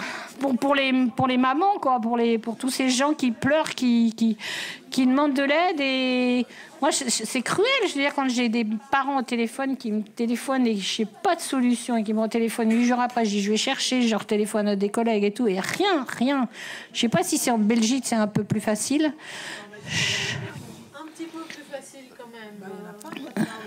Souvent, je m'en sors en ne répondant pas. Tu réponds pas, tu fais semblant. Voilà. Oui, mais enfin... On suit la France, mais... C'est pas obligatoire à ce point-là. Bon, enfin, voyez-vous, on est passé de 6% des enfants atteints de maladies chroniques dans la quarantaine à 54% en 2006. Donc, c'est énorme, quoi. Il y a de plus en plus de gens qui ont des maladies chroniques qu'on ne voyait pas avant, et il n'est pas déraisonnable d'imaginer que les vaccins pourraient être en rapport et se faire fusiller parce qu'on ose imaginer ça. C'est quand même assez grave, quoi. Voilà. Ouais, c'est ça. Alors, évidemment, la plus grande manipulation, on s'était bien rodé les patients et en particulier les familles, hein, parce que rappelez-vous, au moment, c'était fin 2017, je crois que Madame Buzyn a voulu nous imposer la vaccination, a imposé la vaccination, les 11 vaccins obligatoires aux enfants à partir du 1er janvier 2018. Bon, il y a eu 2-3 petites manifestations avec 200 personnes à Paris. Hein. Je ne sais pas si Jean-Pierre est dans la salle, mais il me semble que ce n'était pas beaucoup plus. Hein. Donc, il n'y a pas eu beaucoup de réactions. Et là encore, les gens, effectivement, ils cherchent des solutions individuelles au moment où ça leur tombe dessus. Mais il faudrait un jour en particulier, qu'on profite de ce scandale tellement mis en évidence maintenant des injections du Covid pour revenir sur les 11 vaccins. D'ailleurs, elle nous avait promis qu'au bout de 3 ans, on ferait le bilan et qu'on verrait si c'était utile. Alors là-dessus, Christian Perron n'est pas là, mais il a dit quelque chose de très utile un jour au Parlement européen. Puisque bon, lui, c'était le représentant quand même du ministère pour cette politique vaccinale, mais il a dit qu'effectivement, ça lui posait beaucoup de problèmes de voir finalement comment les Big Pharma pratiquent pour la non-sécurité des vaccins, etc. Et qu'il comprenait le problème des 11 vaccins, il faudrait peut-être revenir dessus.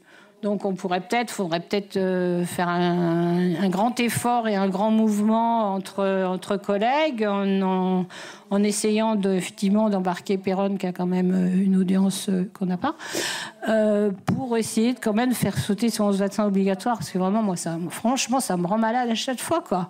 Je veux dire, quand vous injectez un bébé d'un mois ou 2 mois pour contre l'hépatite B, ah oui, c'est dedans, hein. Ah bah ouais, c'est dedans. J'ai pas tout remis parce que je pensais que... Ah oui, non, c'est... Donc c'est ça la perte de liberté, c'est ça la mise en condition des patients.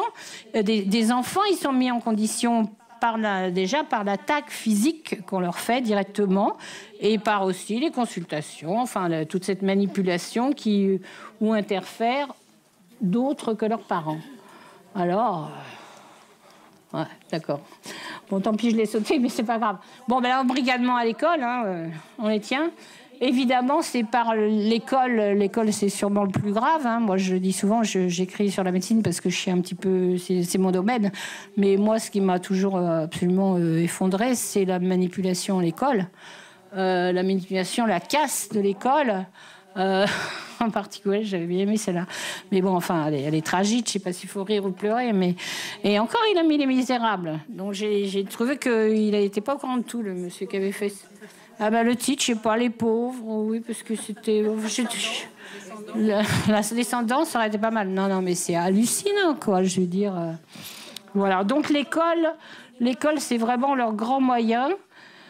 Alors pour ceux qui l'ont pas lu, je vous conseille de lire ça en détail parce que c'est vraiment, ça nous fait comprendre comment effectivement c'est dès le début, quoi, dès les années 50-60, le pédagogisme et en particulier dès les années 70 où on casse tout, quoi, mais on casse tout de façon intelligente, entre guillemets, voulu. C'est pas des incapables. Souvent on dit ils font n'importe quoi. Non, ils font pas n'importe quoi. Hein, comme disait Santa tout à l'heure, le forum économique, c'est pas n'importe quoi. Ils savent ce qu'ils font, ils écrivent en plus. Quelque part, on ne peut pas dire qu'ils cachent, hein, parce qu'il y a plein de livres où c'est écrit. Il y a, à commencer par ceux, parce qu'il y en a eu 4 de Schwab. Il y en a peut-être un 5e que j'ignore. Et effectivement, on nous a fait cadeau du pédagogisme en disant que finalement, le pédagogisme, c'est bien parce que c'est au-dessus de toutes les matières. Y compris les mathématiques. Là, dont il paraît que c'est très ringard. Les mathématiques, c'est un outil de droite, d'extrême droite, les mathématiques. Excusez-moi, je n'ai pas réussi à vous expliquer comment, je n'ai pas encore compris. Non, mais c'est pas une blague, hein, je veux dire, voilà, non, ça va plus loin de ça, je crois. Bon, alors l'objectif, c'est l'école de masse, tout le monde pareil, évidemment. Les individualisés plus pris en compte, d'ailleurs, on s'en est aperçu. Hein. Et puis, voilà, donc... L'ambition écrite, c'est ça, c'est qu'ils l'ont dit, hein, mais on les a pas cru. Je pense que ça a été tellement énorme, cette histoire, depuis 30 ans, en fait. Hein, là, on a vu depuis 3 ans avec une accélération. Mais quand on regarde bien, il y avait tous les germes avant, comme tu dis. T'avais pu écrire en 2019 ce qui allait se passer, mais tous les germes de cette décivilisation, je sais pas comment on pourrait l'appeler, étaient en place. Oui, mais plus que ça, Déshumanisation, décérébration, décivilisation, parce qu'on casse la civilisation quand même. Même pas que le cerveau, quoi. Hein. Notre civilisation polie, vous rentrez dans une boulangerie, merci. Je sais pas, c'est tellement s'il y a le cerveau, mais on leur a appris, on leur apprend plus ça non plus, quoi. Enfin, le minimum vital. Donc lisez ça, ou les autres qui correspondent. Enfin, il y en a d'autres, hein, je m'y suis là, mais c'est bien parce que c'est quand même assez... Ah là, je voulais vous montrer mes petits-enfants. Non, j'ai pas été là. Voilà. Bon voilà, oui, avant c'était les hussards de la République, c'est pour votre plaisir quand même. Et puis vous montrer comment ils écrivaient avant. Hein? J'ai les gosses, enfin moi j'ai les cahiers de ma mère, ma grand-mère, ma belle-mère, je viens de retrouver de ma belle-mère, pareil. C'était les gosses au certificat d'études, quoi. À 10-12 ans, ils écrivaient comme ça, et ils écrivent toujours comme ça d'ailleurs, pour ceux qui sont encore en vie. Hein, c'est vrai. C'est bon, voilà. On a quand même perdu quelque chose, hein. Alors, il faut que je regarde qui, moi. Voilà. Bon, voilà. Alors, évidemment, là, c'était l'instruction et pas l'éducation nationale. Apparemment, le changement de terme, moi aussi, j'ai pas fait très attention au moment où ça s'est passé, où on a changé le nom du ministère. Mais en fait, ça voulait tout dire. Hein. C'était plus le ministère de l'instruction, mais l'éducation nationale, où effectivement, c'est plus les profs qui vont éduquer, mais c'est les gamins eux-mêmes. D'ailleurs, c'est les gamins qui sont là pour censés découvrir le monde. Et leurs professeurs, qui soient de n'importe quoi, d'ailleurs, c'est bien ce que nous explique notre ministre en ce moment, eh ben, ils sont là pour animer. Hein. Donc effectivement, là je ne sais pas si vous avez vu, j'aurais dû faire une diapo, je n'ai pas eu le temps, mais sur la modification, enfin la réforme du lycée professionnel qui vient d'aller raconter ça Macron il y a quelques jours, qui est ahurissante. Bon, je ne suis pas de compétences particulières dans le lycée professionnel, mais quand on vous dit que de toute façon les gosses qui ont fait leur choix pour le mois de septembre, de certaines formations au lycée professionnel, et qu'on dit que dans le même temps qu'un certain nombre vont être supprimés, qui n'existeront pas au mois de septembre, vous vous dites quand même, quoi. Quand je vous dis esclaves soumis et robots, c'est quand même pas rien, quoi. Là, vraiment, la modification, s'il y a par hasard un parent qui pourra nous l'expliquer, voilà, c'est ça. Oui, c'est ça. Ben oui, parce que les formations qu'on supprime, les profs, ils n'ont plus de boulot, alors on les envoie dans les maternelles. Il a dit, de toute façon, l'enseignement, c'est pareil.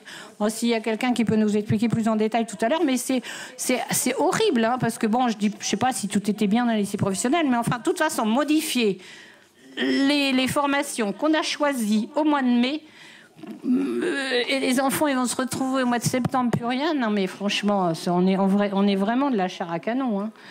Hein. Voilà. On fait de l'éducation sexuelle. Ah bah, ça, de toute façon, ils auront droit là où ils seront, il n'y a pas de souci. Alors, bon, évidemment, on leur apprend plus le doute fertile. D'abord, le doute, c'est pas bien.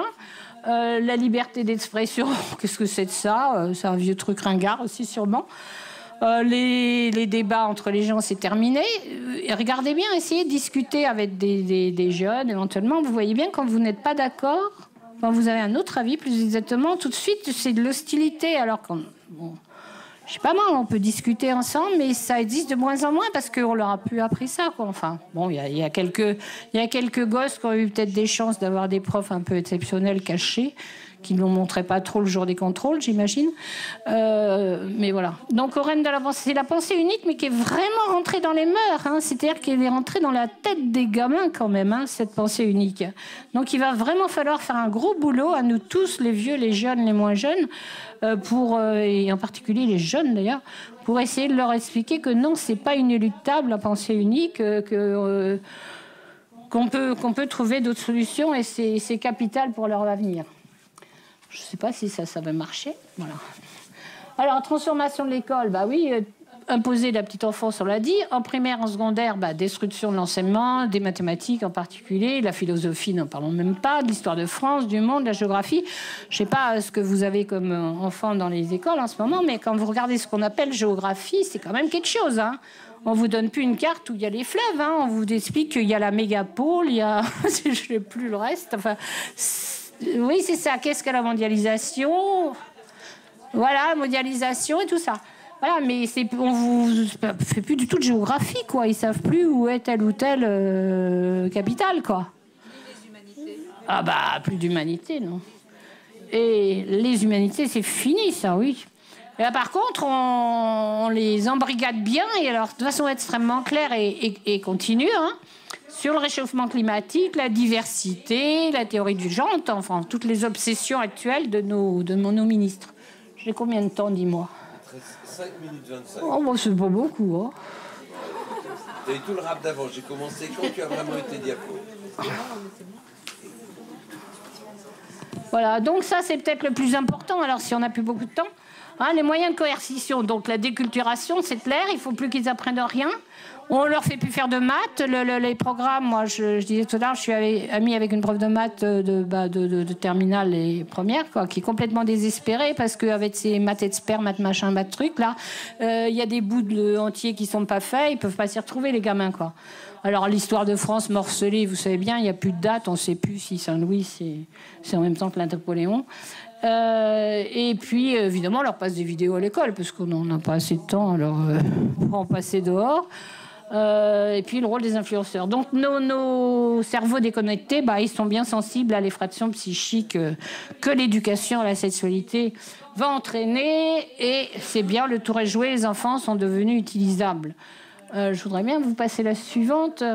Voilà, oui, alors la destruction de la langue française. Là, si on est tous là, si on peut tous s'aider les uns les autres à retrouver la langue française, à essayer de faire comprendre à nos enfants et à nos interlocuteurs, y compris des résistants parmi nous, des gens qui nous envoient des mails en nous disant il va se passer ci, il va se passer ça. Et moi, je passe mon temps à répondre attendez, mettez ça au conditionnel.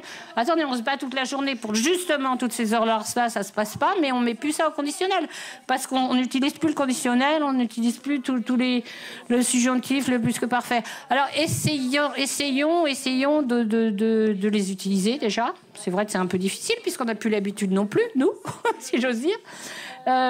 Essayons d'éviter l'écriture inclusive quand même. On reçoit quand même des lettres de gens. Mais non, mais on reçoit des lettres de gens, de collègues, de gens qu'on aime bien, quoi, et qui vous mettent le point E, point S, ouais. Bon.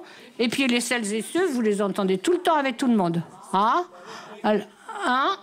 Pas avec toi peut-être, mais non, mais il y a quand même beaucoup de gens.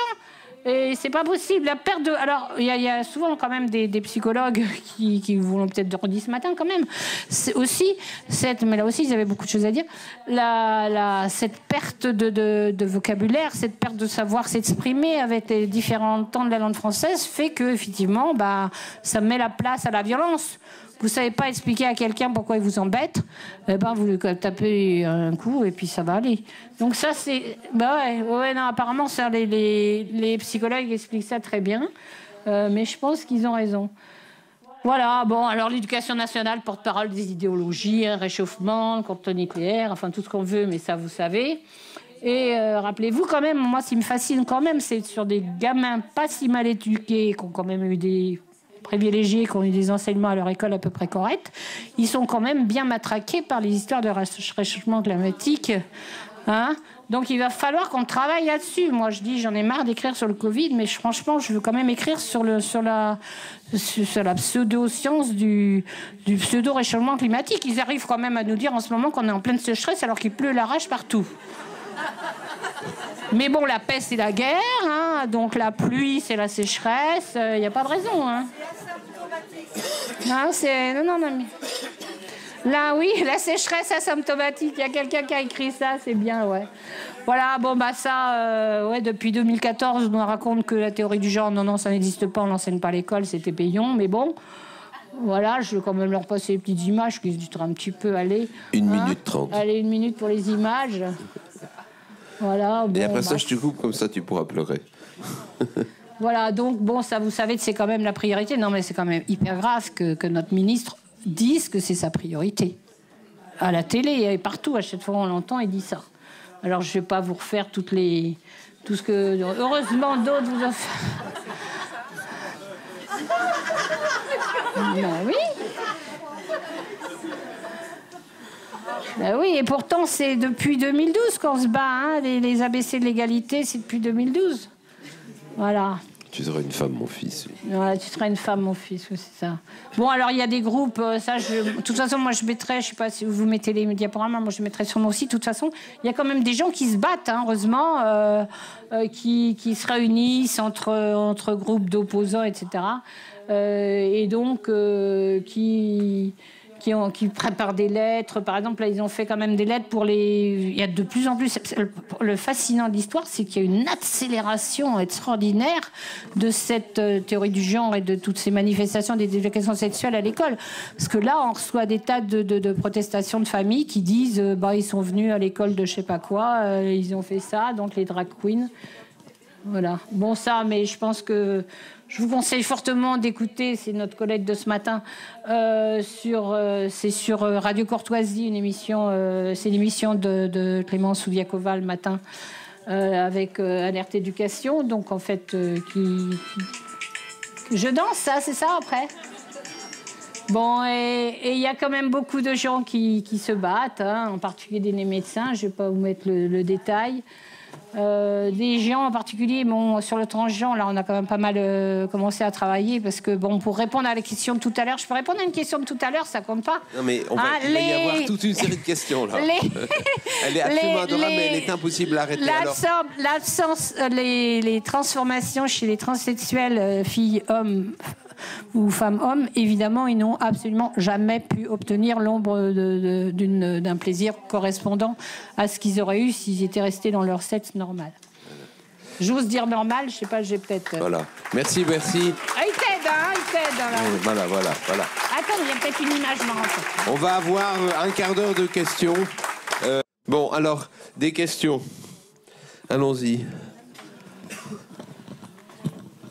Alors moi j'ai une question, c'est que est-ce que les écoles privées ou religieuses sont touchées par ça? Complètement. Toutes celles qui sont en tout cas avec contrat. Oui, avec contrat, bien sûr. Merci. J'aimerais répondre à la dernière question. Vas-y. Alors, à propos des écoles alternatives, tant pis, hein. Il y a des directeurs d'école qui contournent la loi très astucieusement.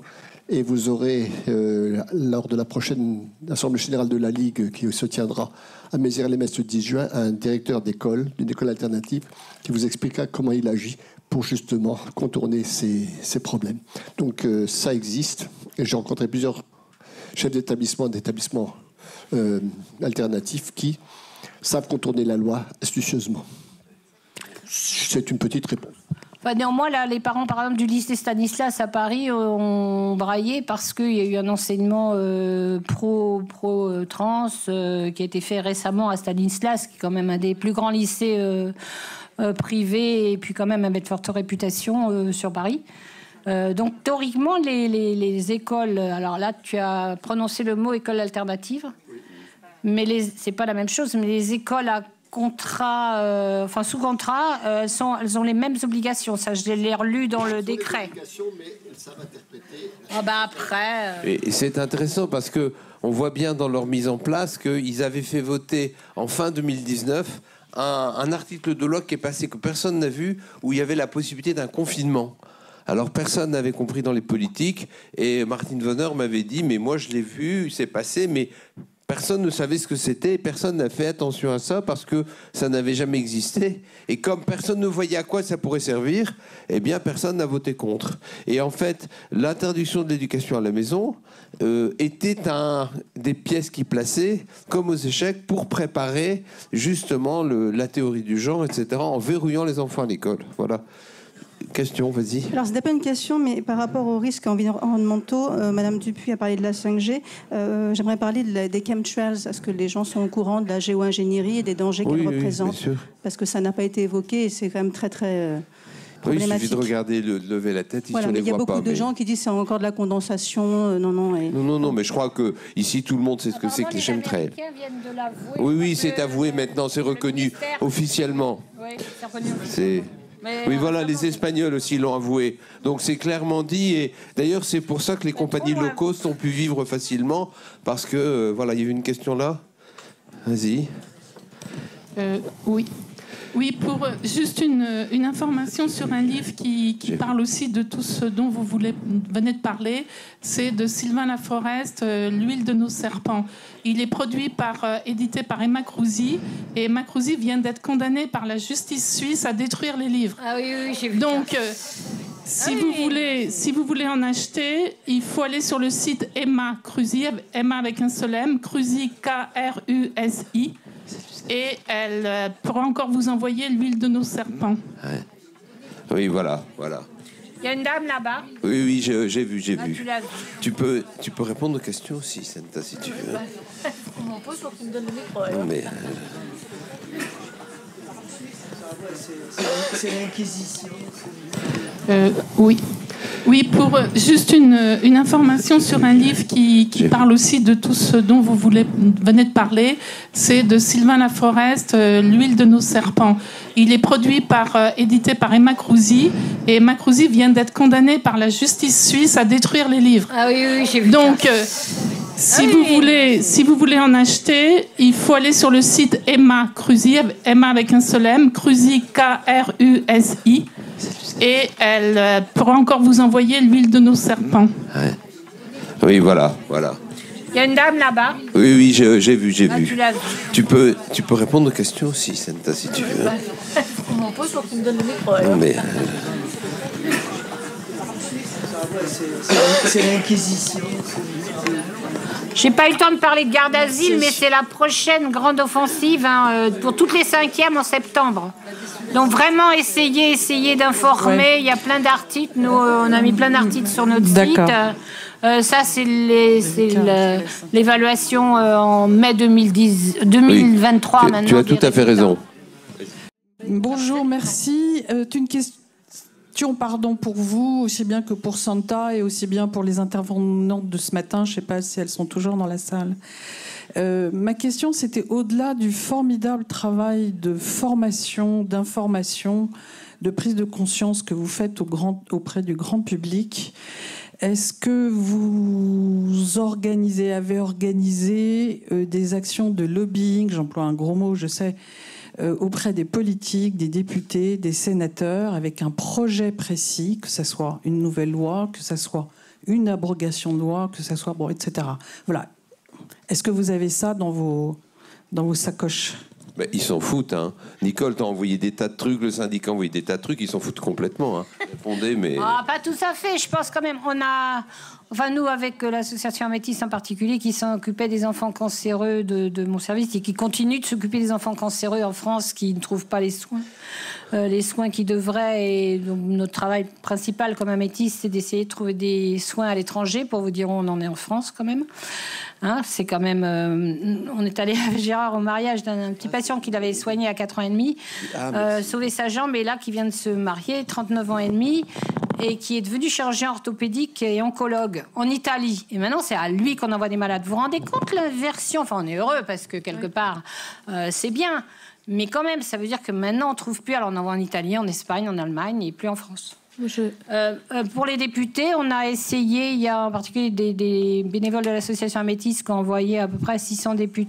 Oui, à 600 députés cet été, le livre des enfants Covid, sacrifiés du Covid, pour expliquer qu'effectivement les enfants c'était une abomination, enfin c'était complètement aberrant de leur injecter quoi que ce soit, en particulier contre le Covid dont ils ne risquaient rien alors qu'ils risquaient beaucoup du vaccin. Je ne sais pas si ça ne sert à rien quand même.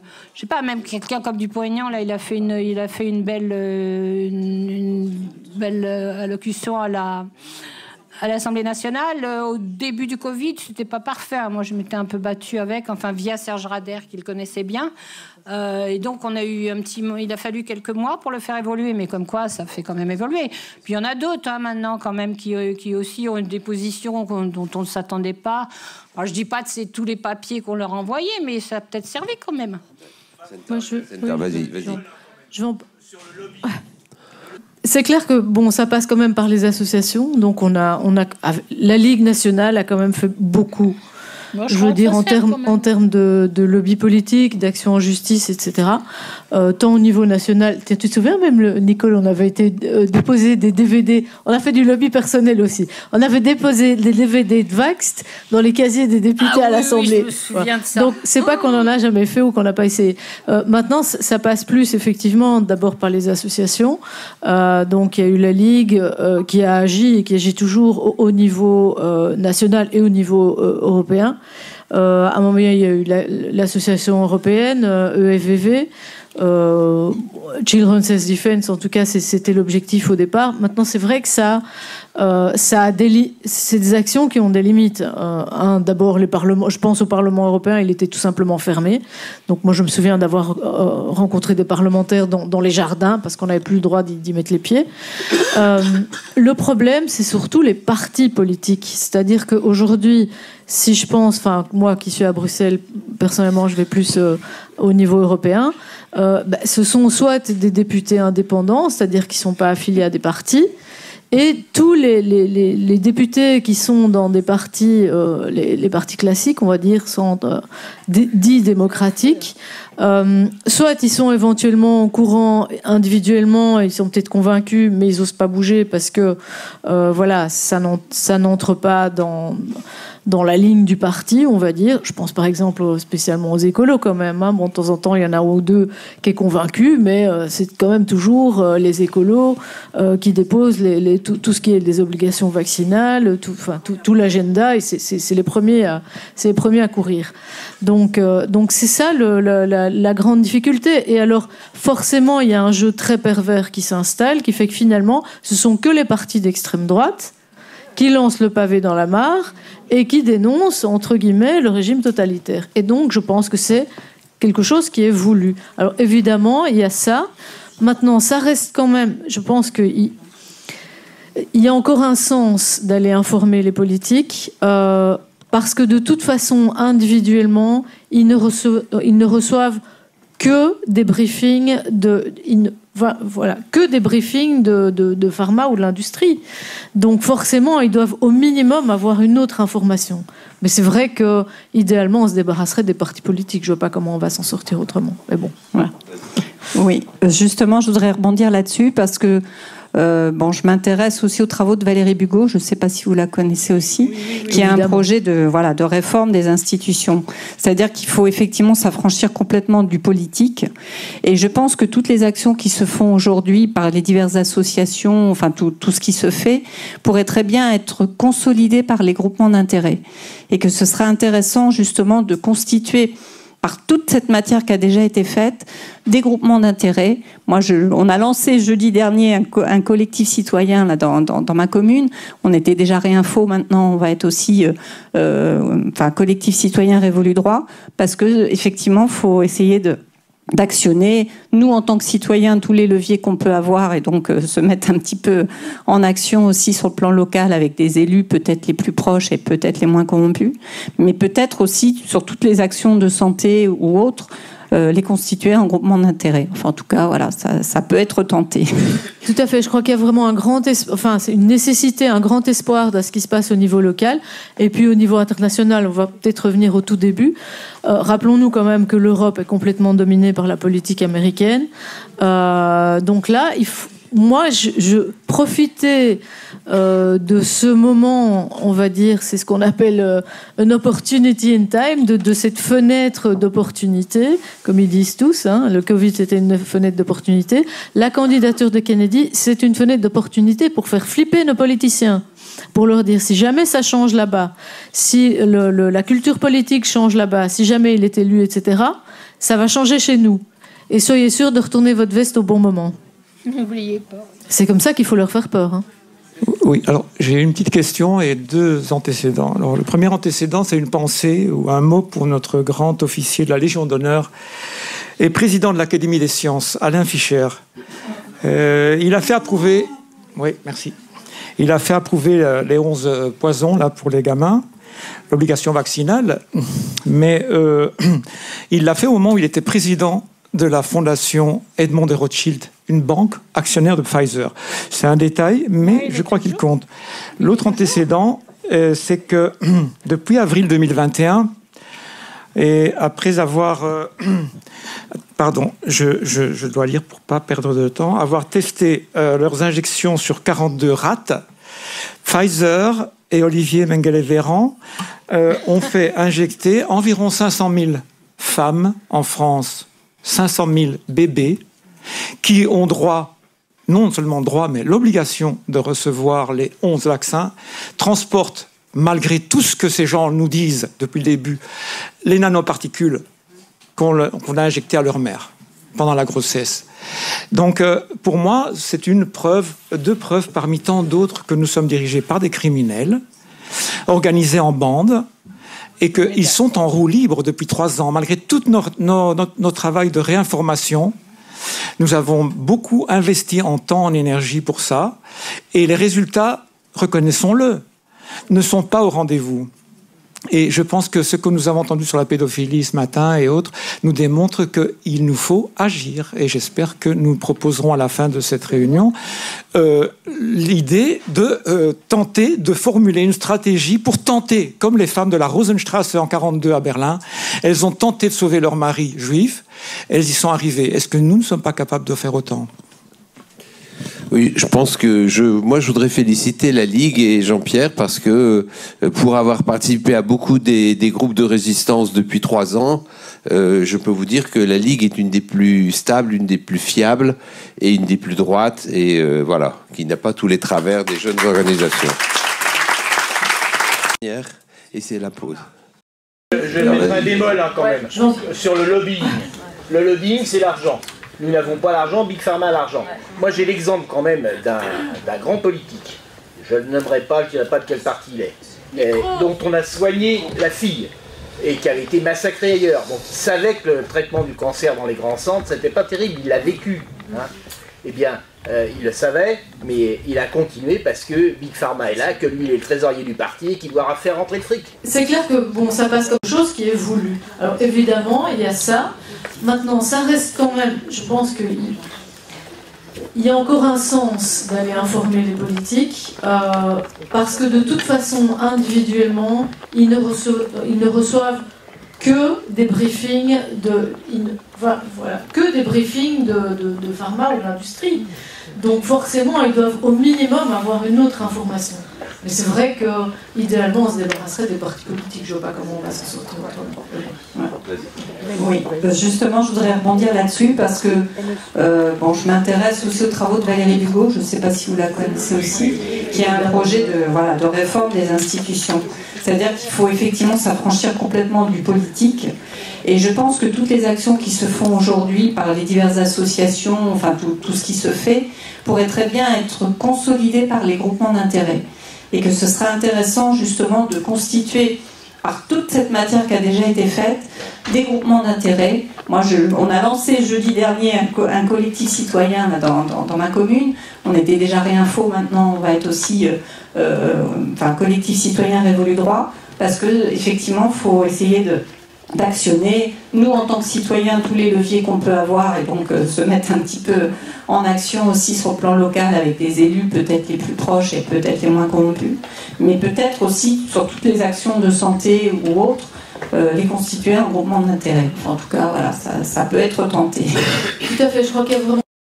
Oui, alors j'ai une petite question et 2 antécédents. Alors, le premier antécédent, c'est une pensée ou un mot pour notre grand officier de la Légion d'honneur et président de l'Académie des sciences, Alain Fischer.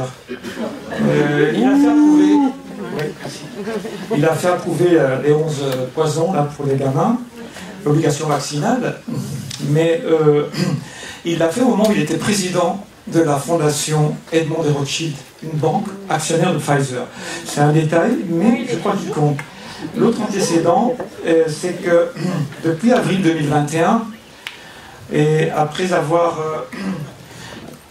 je dois lire pour ne pas perdre de temps. Avoir testé leurs injections sur 42 rats, Pfizer et Olivier Mengele-Véran ont fait injecter environ 500 000 femmes en France, 500 000 bébés, qui ont droit, non seulement droit, mais l'obligation de recevoir les 11 vaccins, transportent, malgré tout ce que ces gens nous disent depuis le début, les nanoparticules qu'on a injectées à leur mère pendant la grossesse.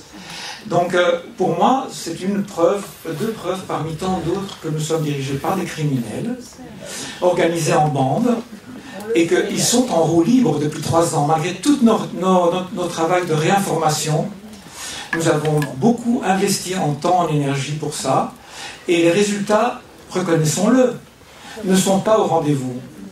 Et je pense que ce que nous avons entendu sur la pédophilie ce matin et autres nous démontre qu'il nous faut agir. Et j'espère que nous proposerons à la fin de cette réunion l'idée de tenter de formuler une stratégie pour tenter, comme les femmes de la Rosenstrasse en 1942 à Berlin, elles ont tenté de sauver leur mari juif, elles y sont arrivées. Est-ce que nous ne sommes pas capables de faire autant ? Oui, je pense que moi je voudrais féliciter la Ligue et Jean-Pierre parce que pour avoir participé à beaucoup des groupes de résistance depuis 3 ans, je peux vous dire que la Ligue est une des plus stables, une des plus fiables et une des plus droites et voilà, qui n'a pas tous les travers.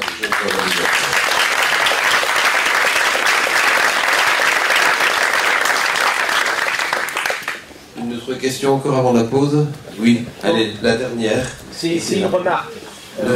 Tous les résistants. Je trouve qu'effectivement, il faut employer le conditionnel quand on développe leur projet et ne pas partir battu. Hein?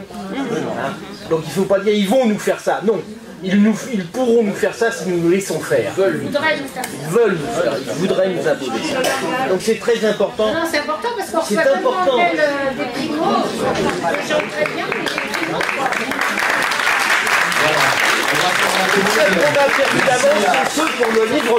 Merci à Gérard, merci à Senta, merci à Nicole.